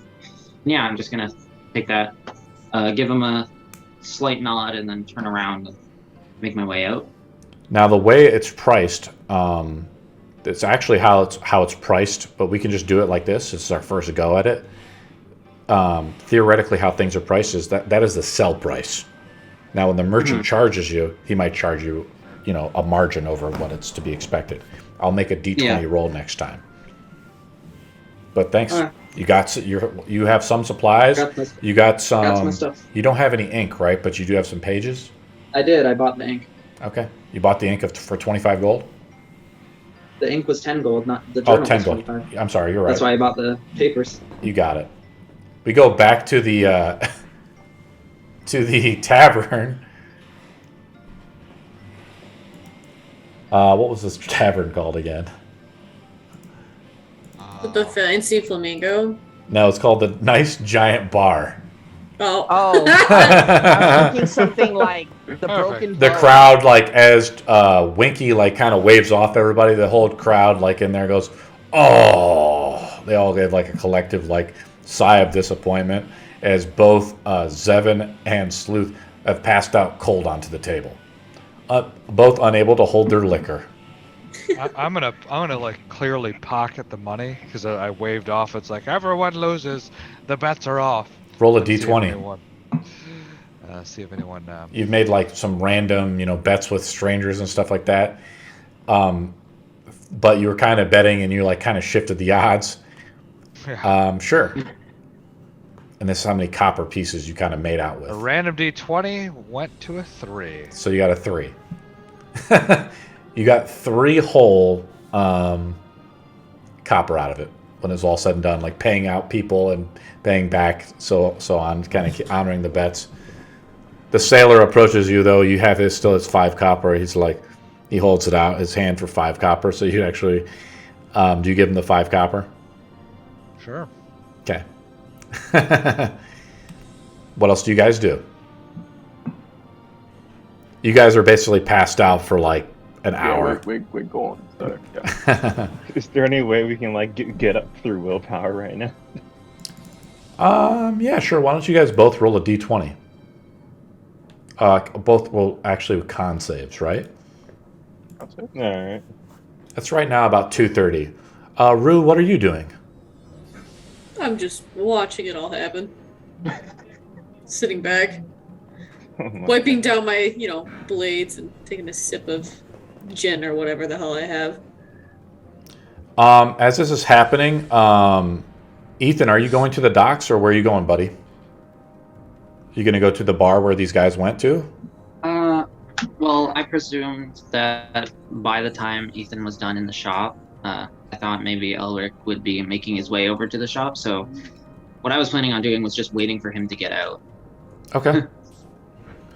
I'm going to say you guys all make it back and you guys are all now at the tavern. Is that okay? Or Elric didn't even get to buy anything. Elric wanted to go back to the tavern, right? Or did Elric want to kind of go off on his own? Yes, I'm heading back to the tavern. Oh, okay. I thought you said you wanted to go to the Peacock. Yes, but maybe at another time. But right now, it's just going back to the tavern. Okay, well then, yeah, Ethan's gonna head that way as well, and then not know which bar they actually went in, and then have to find it. Yeah, I'm assuming you guys find it. You guys ask around. It's not hard to find like some dwarf and a tiefling all traveling together, and you kind of like determine some directions.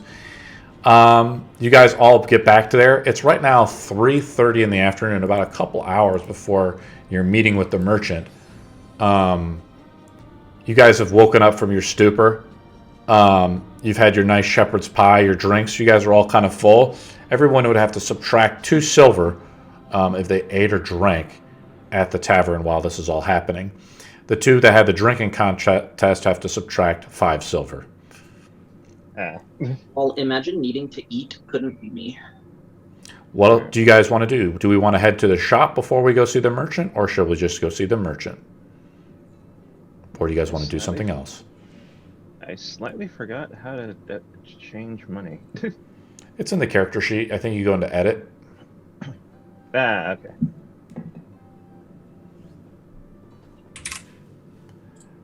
You get up. You get up, Sirth, and you feel like you're just like dazed. The dwarf like does it, but people tell you like, oh yeah, the drinking contest was really close, but you have a strange taste in your mouth. It must be like puke. You've verped into your mouth. Oh boy. Ooh, that brings back college memories. No, thank you. Oh boy. That's. It looks like you challenged a dwarf and nobody won. What kind of a challenge is that? Never challenged a dwarf. Am I the only one that's woken up? Like first to wake You guys up? are all. I'm saying you guys are all Okay. around this tavern. You guys are all doing this. It's 3:30 in the afternoon. Your eyes awaken and you see me over top of you, slapping you. The whistle I stick. was like, "You lost, you fool! You had to go farther. We couldn't get enough money out of him." Wait. You were making deals behind our backs? No, you were right in front of me. The problem is you two couldn't hold your liquor. How was I supposed to know he wouldn't back down? A dwarf never backs down. You should know this. Eh. I was trying to get him out there. Are you going to jump in on the challenge, Winky? Oh, no. That's not my forte. Don't ridicule others for something you're not willing to do yourself. Oh, I make my money in far different ways, sir. As I have seen. One of the tavern ladies goes up and says, "A song, sir?" There's always a song. And then I tip my hat for a coin. Wait. Am I The bar there? wench nods. Yeah. Yeah, we're all there. Mhm. We're out of Yes, DM I- hell as you guys have split the party. We're back at the tavern. All right. Guess I look at Winky the Wonderful and ask, "May I join in? What's that? May I join in? I could probably dance." One of the drunk sailors comes up and says, "Sing me a tune, bud. I wish to hear something. Maybe a sea shanty." I'll actually pull out my lute and start singing, and get on and then as I'm walking around, I was looking at him to see if he has any coin. I'm not that observant, by the way. This guy, you mean this random sailor? Yeah. Roll perception roll.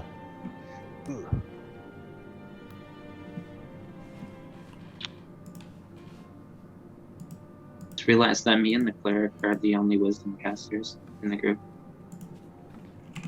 It's nice and average. I mean, what are you looking for on this guy? Just coin purses. Like, is he actually? Yeah, he's got one. Tip well. He's got a little coin purse, I'm saying. But he's got some friends over there too that have been like, so we all sing the sea shanty together? Absolutely. Oh, he starts off and he looks at you. I don't actually know the song.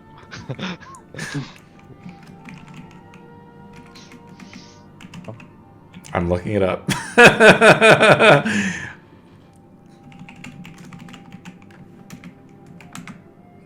What do you guys do?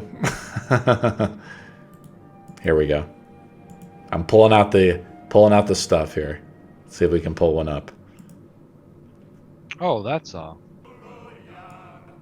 From a tearwood bay to a sailor fine, hurrah for the dead firelines. Like it's a vibe. The sailors all bust out and go into the sea shanty. And what do Rue you? would know because she's Okay, a good. captain of a ship, so Nice, she'd probably join in them. nice. Rue joins in. She knows the name of the shanty, and Winky joins in. Winky rolls a performance check. Oh God. We're just over here comparing. A our natural classes, one. Like, Winky rolls up. He's like, maybe he had a few too many drinks. He's like slurring his words together. He's forgetting some. Winky's background really isn't into it. And the sailors kind of give you a menacing look as you forget some of it. A true sailor would know these lyrics. I tip them. I tip their beer cups as a it runs. I start singing along. Just I'll for get the on sake of this. it. That's fine. Nice. Yeah, I'll just start singing along. Fuck it, because why not? And We're sailors. We have a fun I time. pay a 10. Nice. You try. He tries. You try to do your best, and the sea shanty ends as you guys have kind of like slurred the words. True sailors would know these. They must be working with the dragon. These rich adventurers, trying to sway their weight and their gold throughout all the lands. They are worse than the Urks. And they go back to their table. These guys are not that bad. They just don't know her vibe, man. It's right now about 4 o'clock. What do you guys do? What time do we have to head over there? 5. It would be that 5. 5. 8 o'clock. I mean 5 o'clock. Winky, do you have a date or something? Absolutely not. We have business to attend to. Let's get out of here before it gets bad. What kind of business I might add, you know? It's outside this door. I start like walking out. I don't want any trouble here. One of my strings broke. There's nothing wrong with that. He grumbles as he walks out. So everyone's here, correct?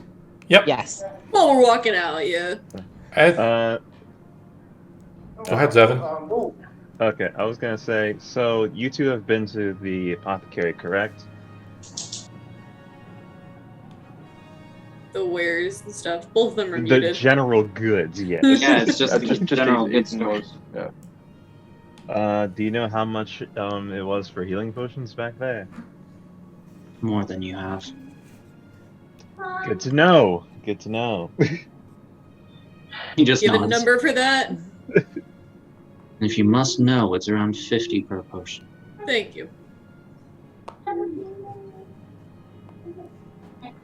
As Rue is leaving, one of the sailors comes up to Rue and says, I noticed you were singing the song so well, milady. Hi, sir. Do you have, like, any regalia on you, like, that symbolizes that you're a captain of some kind? I mean, I have, like... She's not really, like, marked, the ship, but she does have a sail of a sigil, and she's got that on a band right here. The sailor says, what ship did you serve on? I am the captain of the Remia. She's off on another journey right now. They dropped me off here for a bit. A captain who left her ship? My co-captain took over. She needed to return home, and I'm not welcome back home, so. Have to. What have you heard about the missing ships? Is it true? I don't know. Or is that another tall tale? Many ships are leaving south now, to the southern continent, now that the Urks have left. But ships are getting lost upon the way. And we wonder if you knew something about it.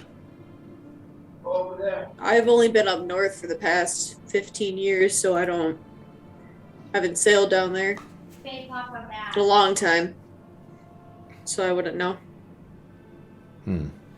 Unfortunately. She doesn't know anything, mates. Let's go. And the sailors go, and they go to the next, like, bar run or whatever, right? Yeah. As sailors do, you know. The next bar or brothel, whatever suits them the best. Do you guys head to the merchant now? Is that what's going on? Or you guys were leaving? Where are we going? Yeah, we got 2 hours left, or 1 hour. Yeah, I'm an hour. still a bit tipsy. Yeah, but You get up from your seat, you kind of stumble a little bit. I'm fine. I'm fine. I'm just gonna help him like stand up. I don't need help. I'm fine. Are you sure? Yes. You vomit. Oh God, no! I'm gonna hand him like a little like piece of bread. Think of like the elvish like bread that they use in Lord of the Rings, but that's The what white like bread. sailors have. Yeah, this is the sailors have to not be drunk all the time. Sure. Drink more. So I'm gonna hand him that. I'm gonna hand another piece to the other one too. It's lembas bread. Yeah, lemon bread. She hands you I some have like 4 I more was pieces left. delicious. I have 4 more of those left. Don't you guys use them? Swear to God. Wait, Rue, was it? Yes. You said you were a captain. Yes. I was gonna ask, what brings you out here? It's kind of odd for a captain to be without her ship. My co-captain, she had to return to our home, and I am not welcome back home, so I have to await her arrival back here. I see. Took your money as well, it seems.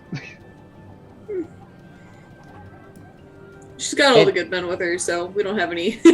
We get in fights, we don't have the arms. Well, I hope she comes back soon. Maybe it'll. Hope she comes back soon.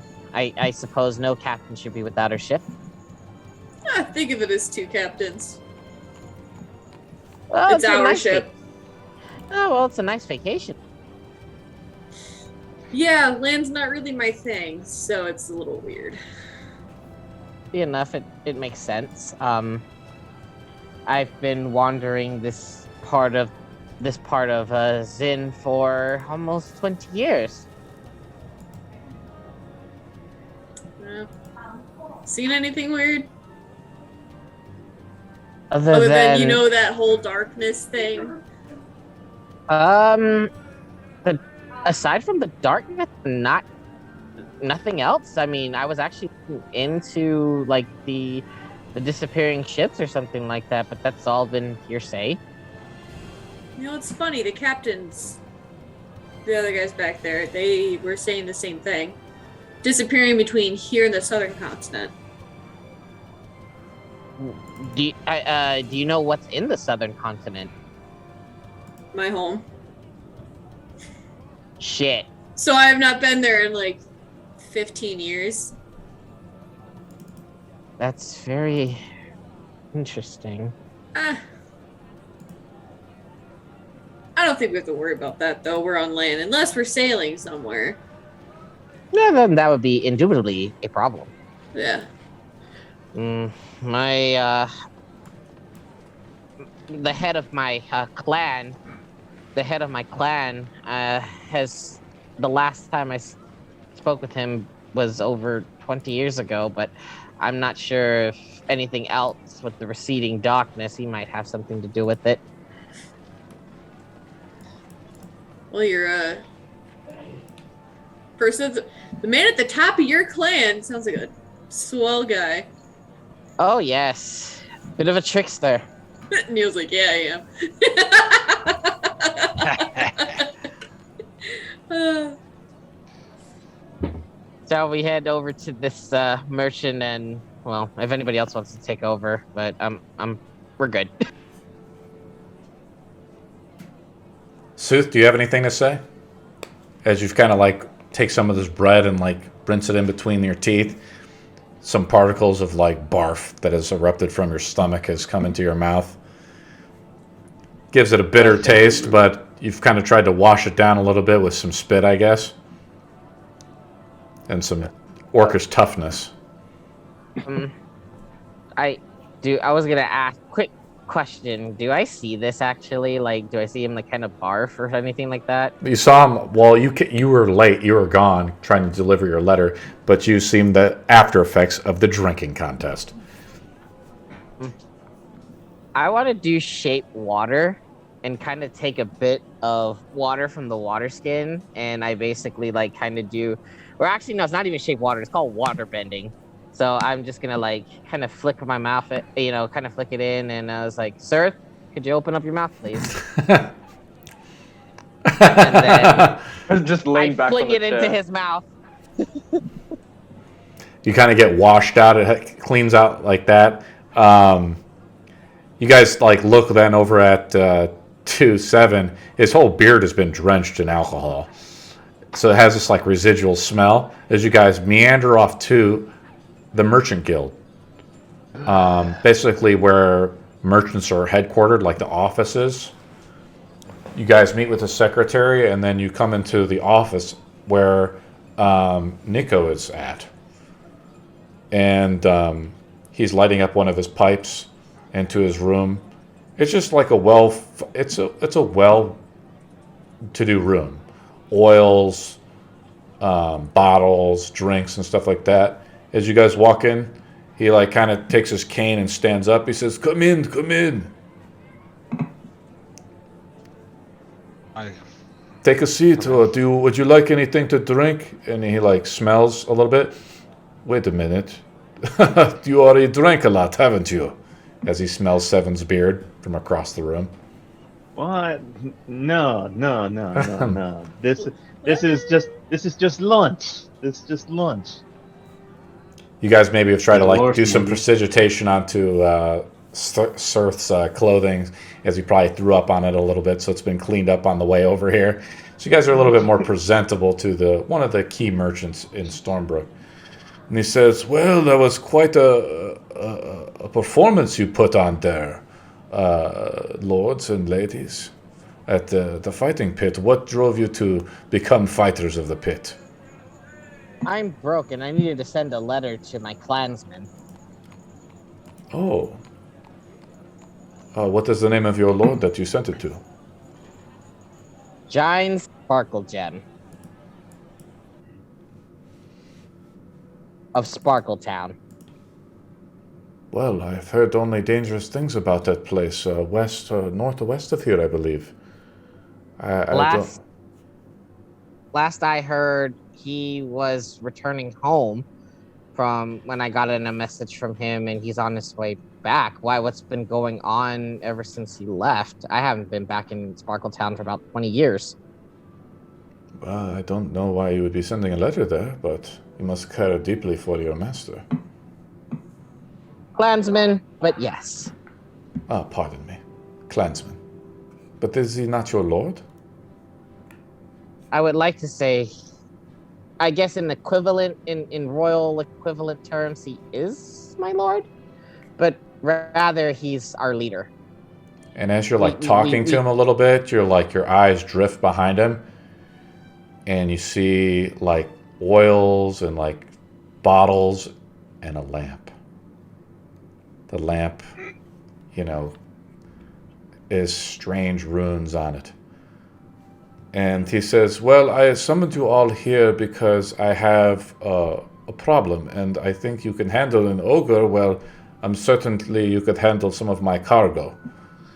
I need to ship it down to the southern continent to a place maybe you've not been before, if you've not traveled much.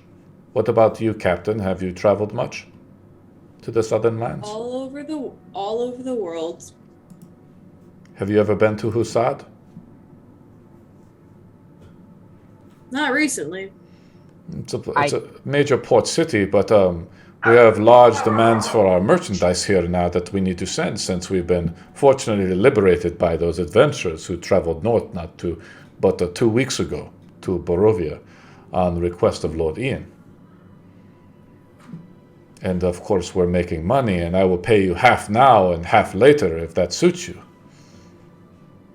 I know that you have no problem slaying or following orders." He looks over at Ethan.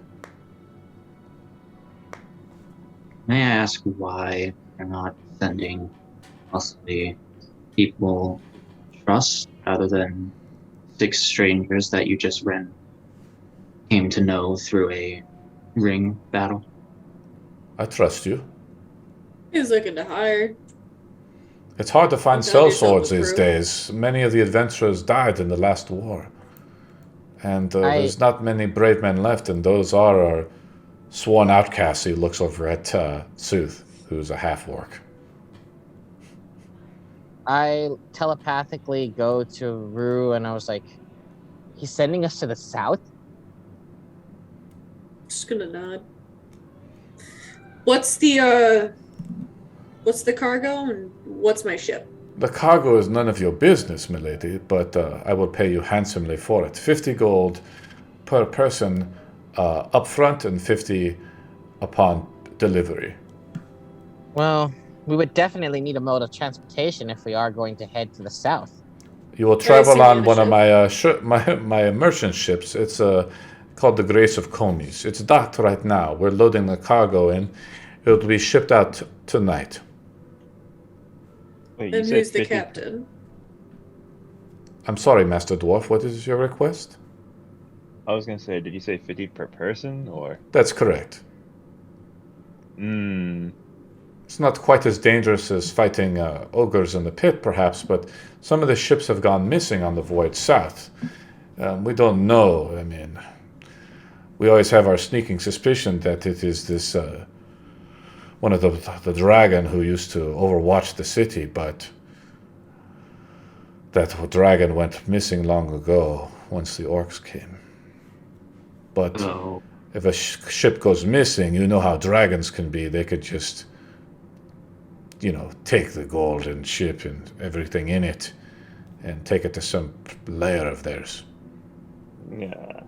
So what you're saying is you're sending us on what could possibly be a suicide mission. Let's not be. Suicide is such a strange term. I'm paying you. And I have vested interest, and my cargo is expensive, but the demand is so high that, now that the trade lines are open, and it's worth the risk, is it not? If Well, that's the case. Maybe to you, but to us, it's our lives. And Lives are there's cheap. only one reason to live. And I came You here say for much. two things, Nico. One is I was promised I came from Bittenburg to perform at your finest establishment, and we haven't even begun to talk about that. And two, if we're going to be sending this merchandise, it would at least be 65 each. We all know the dragon issues. Maybe 70. Oh, you I all kind drive a of, hard tap- dragon. I tap a 7. I'm just like, yeah, just let him do it. I think he knows what he's doing. He kind of counteracts your offer there, and he says, well, there was only 50 up front, and then when you arrive at the port of Husad, the other 50 will be delivered by the other half of the guild. It would be Oh. 65 up front and 50 when we deliver the merchandise. And I need immediate access to the stuck pig where I will be performing tonight, as promised when I came here. Unfortunately, I'm not an owner or a partner in the stock that the restaurant of you're speaking of, or that bar. But he spits in his hand and he holds it out. And he says, sounds like a deal if you're willing to take my cargo. Deal. Do you agree? Yes. And he looks over at everyone else. He looks over at Sooth and you guys. Do you guys agree to this? I spit on my knuckle. Does he take a fist bump? He says, strange custom from you halflings. He does the same. He does whatever you need him to do to seal the deal. Oh. Well, is it? He spits on his knuckles a little bit. His knuckles are like hairy, right? So he kind of fist bumps you a little bit. Mm-hmm.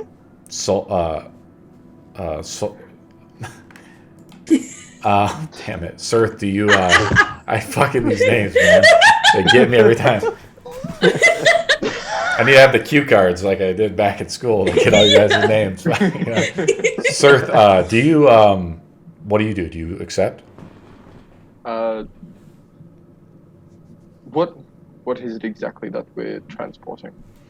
That is secret. You will not be the only one. I will have some of my personal guard making sure the merchandise stays put, but if some danger with the ship happens, we don't know exactly what, you will be there to figure it out and make sure the cargo gets from A to B.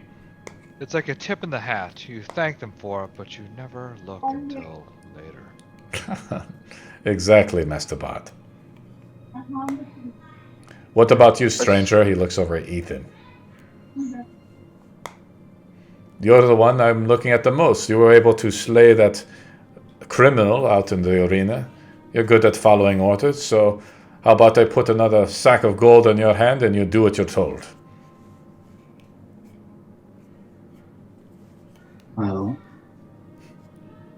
I wouldn't say it's so much for the gold for you as it is for my companions.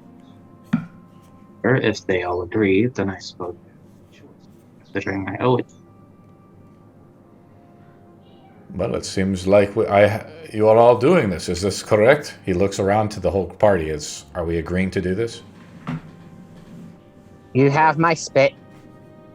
And you have mine as well. He draws up. He He goes back actually behind his desk. He takes out of his pouch a key. He unlocks a chest, and he pulls out the gold. He puts it all into a satchel. It's all put into one sack. And you notice in there, Winky, there was a lot more gold. Maybe you could have talked him up a little bit more and agreed to the terms. But he puts it all in a sack, and then he agrees to it. A very wealthy merchant connected to the trade. And he tightens it up. He hands it as one big sum to you guys. 50 gold weighs a pound, so I mean 65 times 6 is how much gold is in there. So it's still only a few pounds, as a gold coin is probably only about this big, right? It's not an ounce of gold or anything like that. It's a third of an ounce, I think. So he pays you. And do you guys have any other questions or want to say anything else? One other curiosity. I noticed that little trinket over there. It seems pretty interesting. Knowledge is something I'm always interested in. What are you looking at? He points to his shelf of just baubles and trinkets and everything like that. Lamps, oils, and bottles of wine. Nico is a Vistani, a part of the traders, but his face tattoos are forgone. Maybe he was a long time ago, and now he's settled down into Stormbrook years ago. The lamp with the runes on it. Oh, this thing? I don't know. He says, I plan on sending this as well with you. I can hold on to that if you don't mind. He looks over at it. He says, you promise? Yeah. We shall promise. If it's part of the delivery, then sure. We just need that along with the transmit orders. Well, okay. I plan to put this in the cargo hold. Maybe you should take it down to the ship this night and make sure it's not just kept on your person for any pickpocket in the town to get at. May I go with you, Winky? Sure. We do have to deliver the manifest, I think. Correct, Rue? To the shipmates. Yes. He pulls the lamp. He takes his two little pudgy hands with short fingers. He clasps it around this lamp which has strange sigils on it. You don't recognize the language on it. And he hands it to you. And you feel something, a heat, emanating from the lamp. As you kind of touch it as it enters your grasp, you don't feel any oil in it. What do you do? I rub the lamp. You rub That was probably a bad idea. Winky has the lamp, and you rub the lamp. Nothing happens. What are you doing, you little person? I slap his hand. I'm just cleaning the lamp. And for the record, I am 50 years old, thank you. Well, you still And have little a few monster. more years than me. And I stuff it in my pocket. You stuff it Said in your little, pocket. not young. He says, well, it's a deal. I will tell my men to meet you down by the docks this evening. They will leave at 9 o'clock. In the morning? This evening, sir. Oh. I was like, before we leave, we might as well make everything even. And I just hand everybody their gold. How much do we get? 65. Do you guys want to ask Nico anything else? Or are we just taking off? Not really. I asked Nico if we do well on this, is there maybe something else you may need? In the bag, you see 6 slips. Each slip has similar to the fighting pit thing, is the 50 gold piece note, right? 65? No, I'm sorry. The 50 gold piece note when you guys deliver the goods. Oh, I see. And then they'll, yeah. It's supposed to be received by the Bank of Usad, though. Do you guys understand? So it's notarized by the receiving bank. When Technically already have it, but we need to give it to them. That's correct. What do you guys do? Does he have anything else on his shelf? Roll perception roll.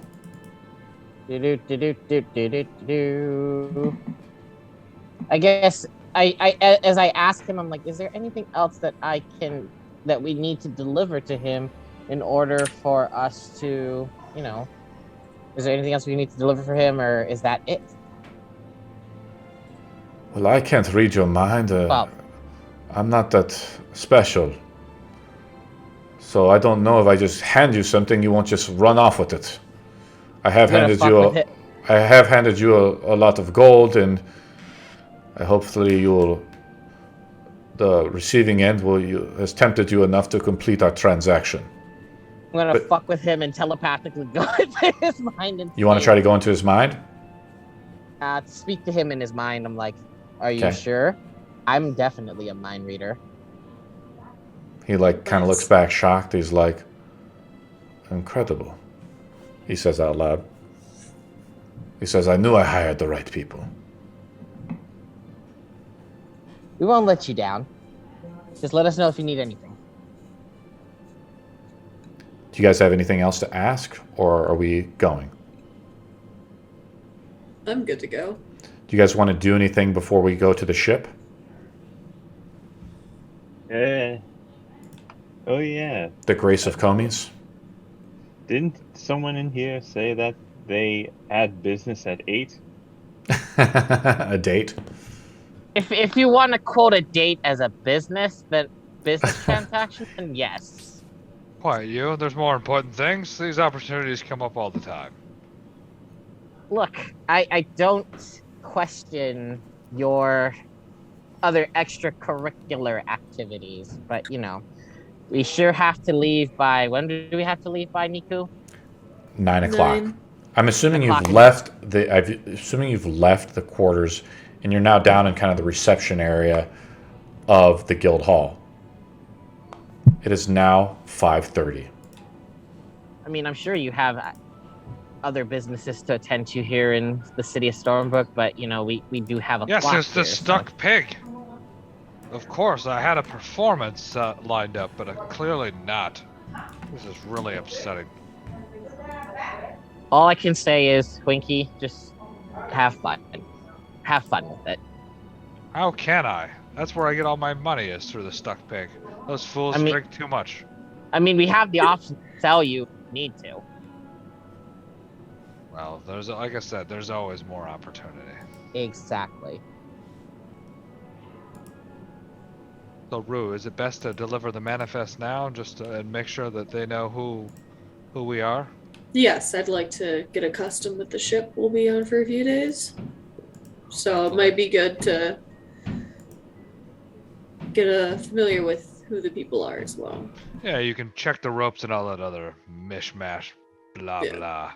Well, I don't have a feeling Rue's going to be our party leader, effectively. I don't know. I chose a captain of a ship, and here we are on a ship. It just happened, It just happened to line up. It's a manifestation, guys. Was fate. Did I say that as West Coast as I could? Say as West Coast as I could. That is about as West Coast as you could possibly get.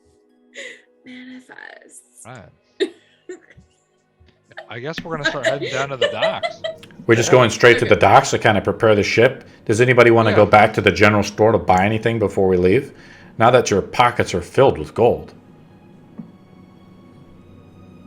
As adventurers, true adventurers should be. Are we trying to prepare for this voyage in any other way? Obviously, foods and meals should be provided, but are you guys going to try to buy anything from the adventuring gear sheet, like I talked with Ian about, or Ethan about? Is that linked? It's in the player's handbook. Handbook, okay. Ethan, did you want to get that bottle of ink now? He already has it. Remember? I'm sorry, the book? It's the book. The book. Nah, I don't feel like wasting 25 gold on a glorified paper bunch. You got some ball bearings too, and do you want anything ball else? Bearings, crowbar. I have everything that I wanted. If I wanted anything more, I would have got it. I don't know. Okay. He'll wait for them outside if they do go, but Now, most commoners, they'll work like a silver piece for like their whole life, and they won't have anything, like they'll have nothing in their pockets. Like some commoners haven't even seen a gold piece. It's so rare. Sir, do you want to do anything, or are we just going right to the ship? The Grace of Comes. I think I'm good to go to the ship. Okay. Anybody else want to say anything or do anything before we board the ship? No, I can't find the stuff, so we're good. Can't find the words. I can't. No, well, I can't find the items. I want to touch the lamp. No, you know what happened last time when I just wanted to touch something? I touched that stone, turned into a tiefling from a high elf. Don't do it. Too late. That just sounds like a good time. Oh yeah, no. It's great. See, I don't know. See, as a level 1 adventurer, I have to play into the fact that I don't know shit. Chaotic. Chaos. You guys head to the ship. There's dozens of ships docked on the port of Stormbrook. Dozens of ships now have come in to and fro. This happened before even the Urks took over, but the Urks used it as a supply hub, mostly pillaging and taxing whoever they wanted in terms of the darkness, and sent to aid their invasion forces down south. But word is out that the forces of darkness have been weakened, and the merchants and new kings have filled that power vacuum, and Lord Ian of Stormbrook has fulfilled that power vacuum as well. You guys go to the dock and you see a large brigandine ship, the Grace of Comes. It is a double-masted ship. It has the sails are sigilled and stitched with the merchant guilds insignias. The merchants are no strangers to working with just whoever would pay them coin or wherever there's a profit to be made, which has made them incredibly wealthy, including the Vistani, Nico. You guys board the ship. I think Rue, is anybody proficient in shipwright stuff or something like that, where they can make sure and like go over the ship? The ship is obviously well staffed, and it's well crewed. But the security detail is now you, really, with 2 other soldiers, really. When Ethan sees the big Merchants Guild mark on it, he's just gonna be like, "That's subtle."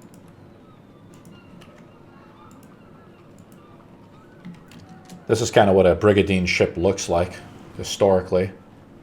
What do you mean? A large, yeah. Sorry, go ahead. No, go ahead. What do you mean, Ethan? You think there's a possibility that we can get attacked? Well, I shouldn't even be saying that. I think there is a high possibility they're going to raid us. Yes.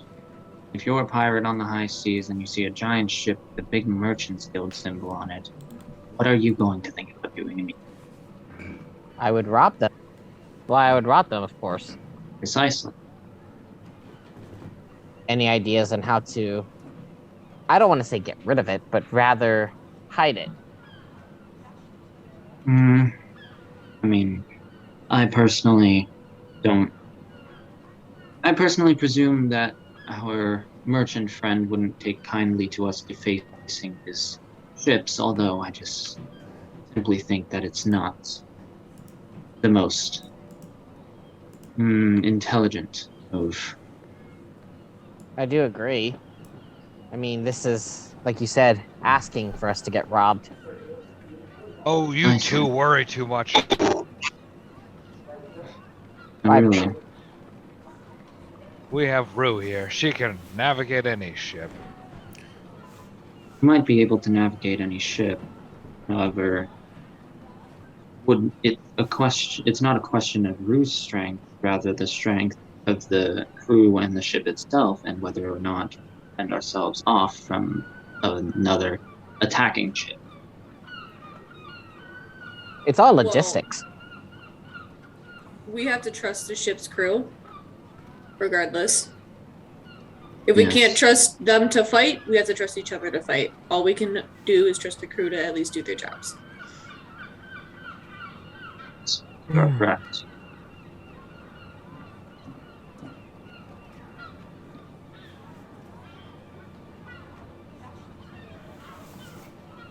Suppose we should get on and begin surveying.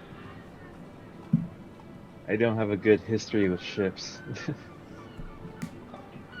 I'm unsure if any of us other than Drew do.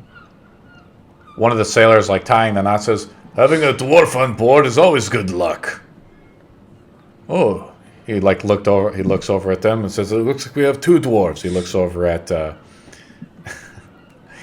He looks over at Elric. Hi. That's double the luck. Believe it. So we're just gonna tell them that he's the dwarf. That's fine. What? Very small boy dwarf. Ethan, you like look around though, and you see like it's kind of strange. Like they must have already like loaded the cargo up in the cargo hold of the ship. The ship is pretty much ready to go. Are we setting sail? Are we going to tell the captain to go? I talked to the captain and I talked to the captain. I basically said, hold on before we set sail. You come up to like a random sailor and he says, "I'm not the captain." Actually, Do you know where I can find him? From what I understand, he points over to Rue. She's supposed to be the captain of the ship. Hold on, wait for it. I had a Well hunch. then you know our friend has business with a woman, so you know. Man, I can hold off as long as you need, but I can't make it past maybe 9:15. He looks down at like you and he says, "Where to, Captain? Shall we set sail?" We're gonna need some time to prepare, if you don't mind. I need to see the ship before we go. Is that okay? Aye, aye. Good man. Captain Brew. He like bumps into the Hayfley and he says, "I already went to the brothel before this," and he like walks off. It's gonna be a while. Well, it's gonna be a while before we get any good, ideas. Yeah. As I shout 2 out of 3. I asked, hey, I bumped into this man and I was like, hey, I actually do need to go to the leather armor and I would like some muscle with me. Do you want to come with me quick? Sure, I don't mind. As they're checking all this boring stuff. Who cares about knots and what have you? Can I give you 45 gold pieces to get me some studded leather? I don't know how much it'll cost. It says 45 gold pieces. It says 45 gold pieces. Was that the going rate? I'm not sure around this area. DM, please advise. Yeah, I mean, we'll make a D20 roll. Whoever wants to go, they add they make a persuasion roll, and that can kind of influence the pricing of the merchant who's selling. Oh, well. I honestly can just give him my whole coin purse. Be like, just give me the studded leather armor. I don't care. I just need the studded leather. I'll do what I can, and there might be a small tax for the sores on my feet. Take it. It's fine. He takes your entire coin purse. I don't care. I won't be sore after the night. Oh, okay. Yeah, I just wanted like an escort with a muscle escort with me, and I nudge the dwarf. Zevin, are you trying to make a look for something? Oh, oops. I accidentally pressed something. You're good. Does Ethan or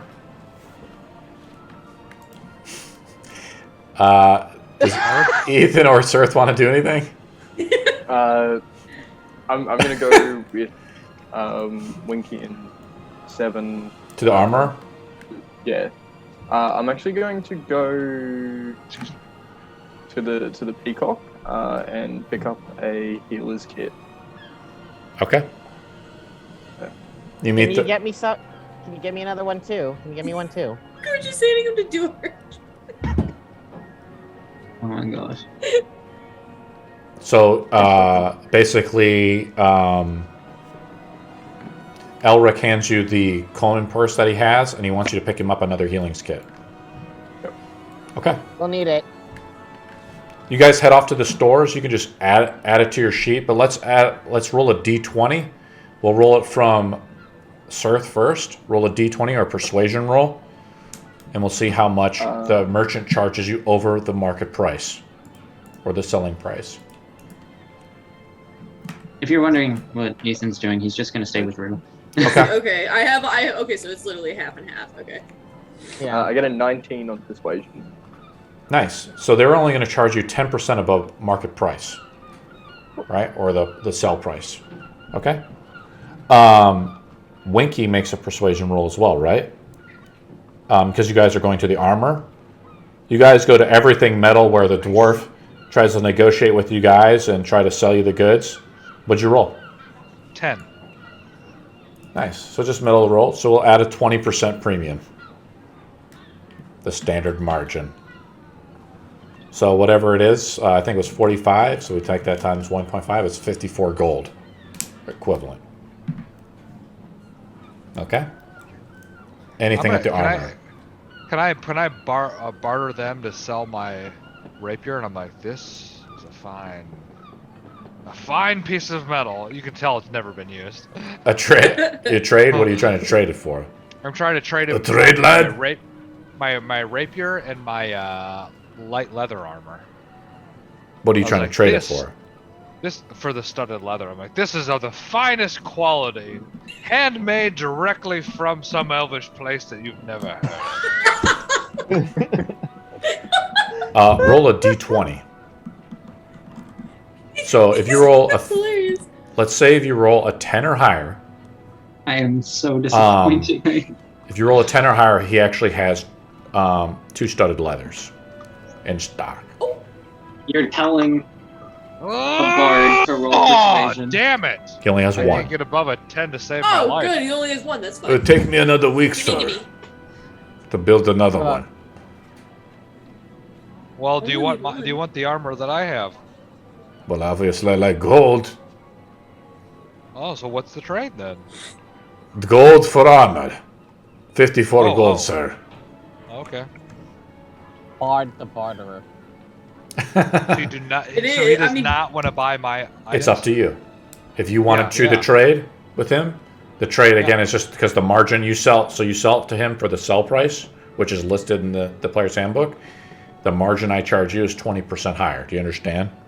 I imagine it's half the price, but I have no idea. No, it's not half. It's the selling price, and then he charges you 20% margin. I think it's. I want to say that leather armor is 20. Yeah, I mean I could look it But up, I'm but you have to unsure. look Oh, up the yeah, price. it might be 10.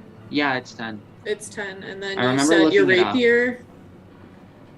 Rue, why don't we have Rue? Figure's like 5. Let's go back to the ship for a minute while the rest of the group is figuring out everything. 25 for the rapier. It's still expensive. by the It's front door. expensive elvish blade that you're selling this guy.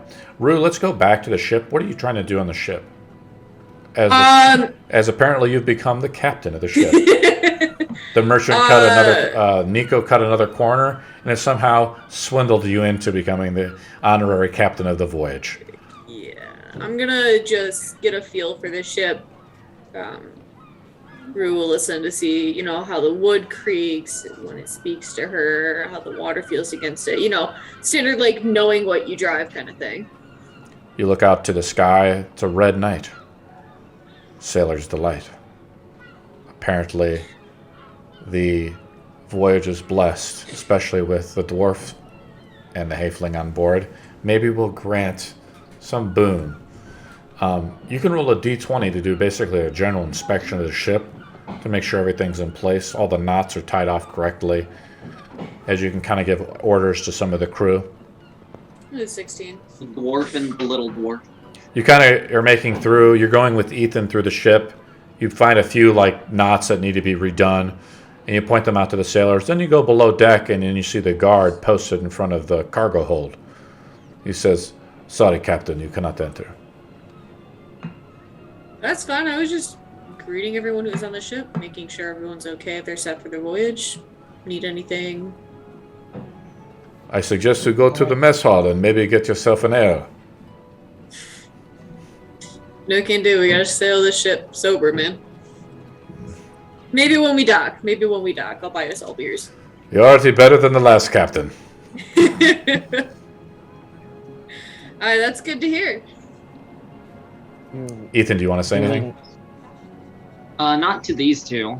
Ethan's just thinking in his mind, like, well, if we get attacked, how are people gonna repair down below? But like, it's not. Well, the sailors have the planks and everything, and we can try to do it if we do. There's like no cannons in this world, right?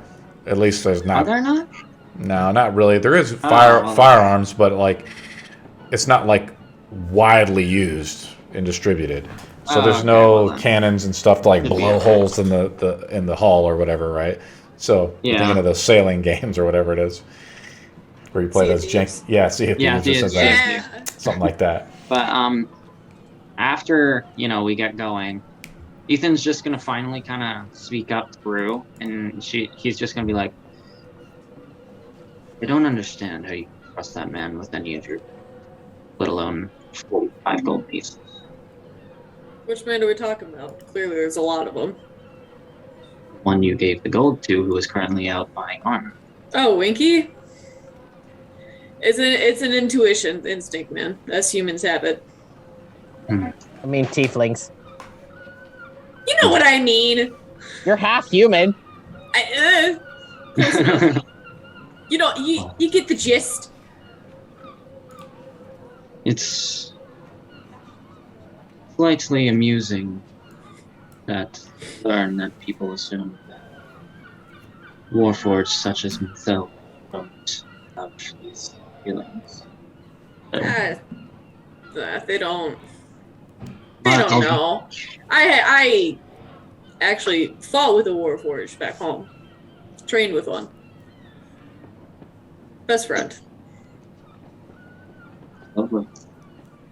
But I suppose you could say in that case, my intuition doesn't trust him one bit.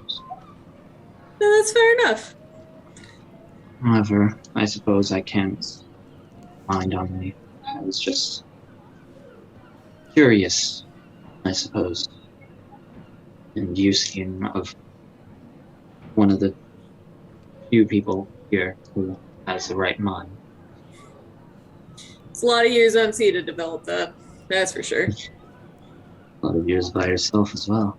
Yeah. Certainly. Well, I suppose we should finish your inspection. Yeah, let's go. You conclude your conversations. You hear the splashing of the ocean splash up against the boat. You guys are returning back to the boat. Oh, Winky, you want to say something? Yeah, I'm gonna try to go to the armor smith, because that was the leather worker, right? I'm saying he's just the armor. It's the same person? You can't bust my balls on all these merchants and stuff. At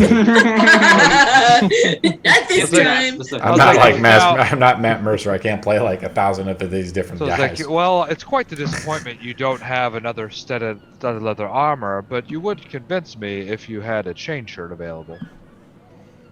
I'll roll a d20. If it's 10 or higher, there's a chain shirt. Dude, he hasn't been getting very good rolls. You're dooming him to fail, man. Roll it up. D20. Oh, I thought you said you were. No, man. I'm going to make you do it so you can blame yourself. When you roll low. 2. You got I'm this. going by Got that it. now. Did you? No, I'm sorry, my lord. It's not every day you have these adventurers just I got a coming 14. in. Oh, I'm sorry. Someone rolled a...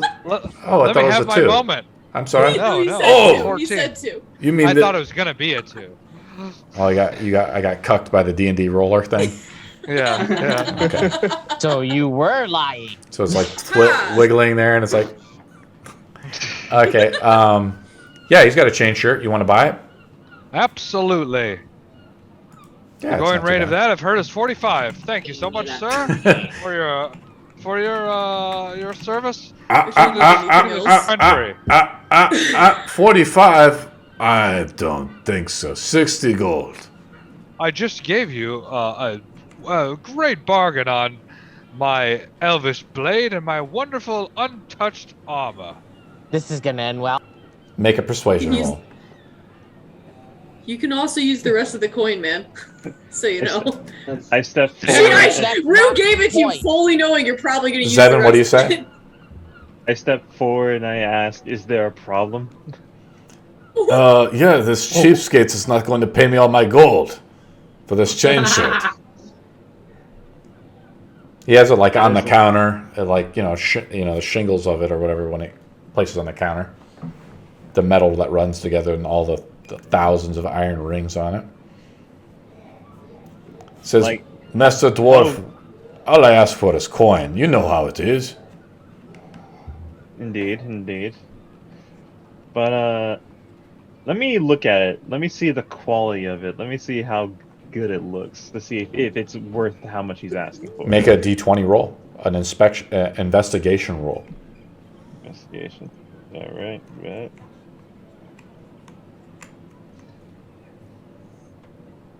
You look it over with your dwarven skill.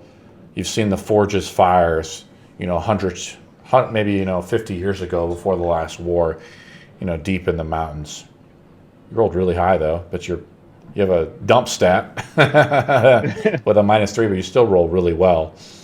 It's quality. It's up to code. It's up to code. You don't see any of the rings missing. It could definitely something an adventurer would wear. Yeah, tis of good quality. Are we going to pay the man his gold? Yeah, I'll pay him and say, "You stiff old farter," and hand him the money. or maybe he's just the better barter. Just think about that the next time you get shanked, and this saves your life. I can't carry this, anyways. Sven, could you carry this for me, please? No, you told me, if I remember correctly, you told me to come here for muscle in case things got bad, not to be your chauffeur and carry things for you. Technically, it mine- is muscle. I think that's muscle. I said, It is technically muscle. Because he can't carry it. Fine. I say, Dwarf, have you looked at my muscles recently? I mean, I'll show you, but they're really, really pathetic. If you would just please help me out. I mean, I will, but let this be a lesson for next time that you need to actually get some of that muscle. Next time I'll get you a beer. We'll call it a fair trade. 2. Oh, you're bartering me too. Just take the chain shirt. Alright. I'll just grab it with one arm and just look at my pocket watch and be like, alright, it's near time to go. Okay, let's go. You close your gnomish pocket watch. You click it as you kind of you take the chain shirt over your shoulder. It shimmers across. What type of armor are you wearing? Any armor at all? No. Against your bare back. Do you have any tattoos? Just the one that I have, on my right arm. Nice. What is it? What is it? It's a tattoo to signify brotherhood, and within it are 3 names of the squad that I was with during the times I was a soldier. Nice. I like that. You guys head back to the Grace of Commies. Sir, did you want to do anything? No, so after buying the medicine kits, I'm just gonna head back to the ship. Back to the Nice. dock. You already spent the gold? Ready to go? Cool. Does everybody got their gold set? Everybody kind of got their gold deducted? We're ready to take off and set sail? Yo-ho? Yeah, I hand you back the Amigo. remainder, right? How much? Because I gave you 90. So it's 90 minus 60, so you get 30 back. Oh, okay, cool. Oh wow! Actually, As I throw the armor onto the deck. Like, all right. Thanks. Not I got exactly you. what I I got wanted, you an but it's upgrade. okay. It wasn't exactly what you wanted, but you know what? I got a great bargain on it. That's fine. I'm gonna hand you half of the 30 because you you went out and tried. So I have 15 back. In other words, he No. stumbled You keep upon it. his I words. plan on getting this back through drunken debauchery at another time. Okay. Okay. All the sailors see you guys like tossing gold back and forth on the ship, and they says, "Whoa, these are like the pirate lords. They're so wealthy." Yeah, about that. Something like that. Yeah, so. The first mate comes up to you and says, "Shall we take off, Captain?" Are we ready? Raise the anchor! I guess we are. I like that. Let's go. Any? So that's my first mate? Yes. Okay. What do you want to call him? Oh, shit, you stuck me with it. Yep. Pulled a switcheroo. Shit. Billy Bob Wigglebottom. Well, he's your I first love mate. that. What do you want to call him? He says, "You can call me anything, Captain." How about hobo? The last captain called me Dirtbag. We lost a lot of cargo, so he called me names, but maybe you're a better captain. Is he human? We'll say he's half elven. He wasn't a good human. He wasn't even a good person. Heck, he wasn't even a good captain. How would y'all live? We live by the skin of our teeth, the ale in the water, and the fresh skies ahead. Call him Kyle. I want to call him Raise the Darius. I sails! really like that Put the name. sails down. You see the men like going up the ropes, up the side, and they're like untying the knots and put the sails start to roll out. And the insignia of that Ethan was talking about rolls out of the merchant class, and he says, "Any departing words, Captain? It's always good to touch the head of the dwarf and say a blessing before we leave." Do you, Pick one. mind? One of the two. do you You- mind? You touch me, and you will either owe me gold or a drink. Or a Can finger. I? Just touch my head. Shit! I gotta come up with names now, man. Okay. Just gonna. Since we don't really have a name for the ship, I was kind of say, hey, how about The we ship's got a merch name. Whatever the merchant named it. It's The Grace of Slave Comies. One or something. Grace of Comies. That's what it is. Dang, I was gonna say, hey, let's name it the Drunken Cactus, but all right. I You're a like that. drunk. I like that. No, okay. Fucking off we go, mates. Let's go. And the Get going, the mate. sailor, you just say, "Off we go." You touch the head of the guy, and he says, "Boy, that was the weakest speech I've ever heard." You want a good speech, or do you want to get out of here fast before that sun sets? Aye, aye, Like a kid with an Captain. axe. There's your speech. I'm a dirtbag and I kick him in the ass. Ah! Oh my, My gosh, you're apologies. terrified. It feels like a very light wind. Like he Feels like barely it he barely heals him for notices I one actually damage. hit him. Oh, I love it. easy. Just like, did something just like hit me, or? And the I- sorry, go ahead. I talked to Dirtbag, and I'm like, I hope you do have an actual name. His name is Balin. We're calling him Balin, okay? Something- We like Balin. Dirtbag looks Like back over at the Balin. captain. He says, "Some things change, some things remain the same." I'm so sorry. And the On ship ships, starts it stays to that way. and the ship starts to sail off into the calm ocean waters south That's to the southern good. continent. He says, "We should be there in about a week, Captain." All right. All right. Sounds good. And as the sun begins to set over the strange waters, that's where we'll end our session until next week. All right. Give me my All genie. right. Give me my genie. So we are going to level up to level 2. Yeah. Awesome. Cool. Hey. Give me my this, genie. this is the conclusion to our first official game as we set sail south with the cargo to Husad within the southern that continent an of elven? Zen. Is that an elven place, or is that another human continent? One of the sailors says, "It is a place where much business and money is made, and where much debauchery can happen." Not Elven, I'll Battery. tell you that. Sounds like Winky. And as we ride off into the sunset, like, hey, didn't you have a date? Like I said, opportunities always come. Left her high and dry. Another I feel like we stab. just see her on Probably the for the dock, best. just like reaching out on the dock. No. She's like on the dock, just like, no, my love. As I'm swiftly kicking Dirtbag to move his ass. Get His going. name is We gotta go Balin. now. His name is Balin. His name is Balin. Don't- Okay. Calling him Balin. Don't worry, Ethan will call him Balin. If he ever speaks to him. Cool. Probably not going to speak Yeah, to him, probably honestly. Probably not. Probably, let's be honest. I get a feeling that you're like a K2 SO like kind of figure. You know, have you ever watched Rogue One? Have not. Oh my god, it's Oh, so funny. With the bit, oh my god, I love this. I love that he just stands there and he just looms over Cassian and I'm like, yes. I mean, Ethan, I forget what size or how tall he is. I think I made him under 6.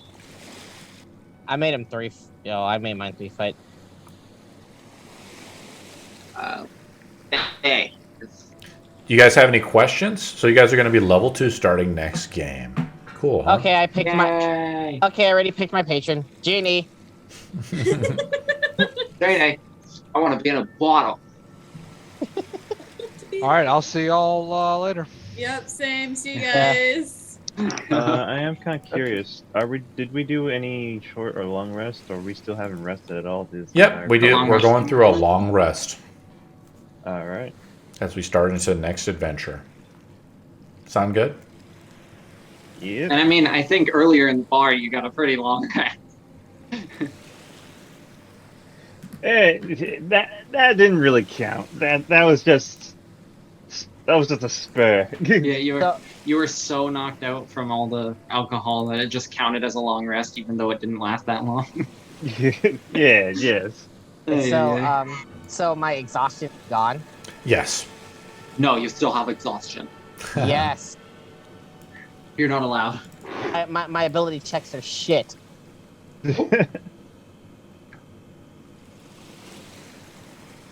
Let's see here. That's I not- know what I'm taking. Eldritch Blast. Cool. Hold this Eldritch Blast. And what's another one I could take? Ooh, Minor Illusion. Let's do that. I am unsure. All right. Okay. Well, hopefully you guys had some fun. Just let me know if you guys have any questions, comments, or concerns. I'll review your sheets before next game. And next game should be pretty cool. We'll do some stuff out in the ocean. Oh, this is a first. Good. Yeah, been this stuck is on land for kind the of a past- first for me because I wasn't Nomo what he said in chat. I was actually there for that, but we weren't on the sea. We were flying through the sky, so I don't count it. But so Cool. he indeed did get multiple nat ones, and it cost him. It literally was so bad that he scrapped the character. He created a new character. He said no. Kind of had quite a few people following us in a Twitch chat today, by the way, so it's kind of cool. So yeah, hopefully everybody had fun though. All right. Yeah. Thank you guys again. Hey, I wanted to ask, do I find the genie's lamp? To be continued next week.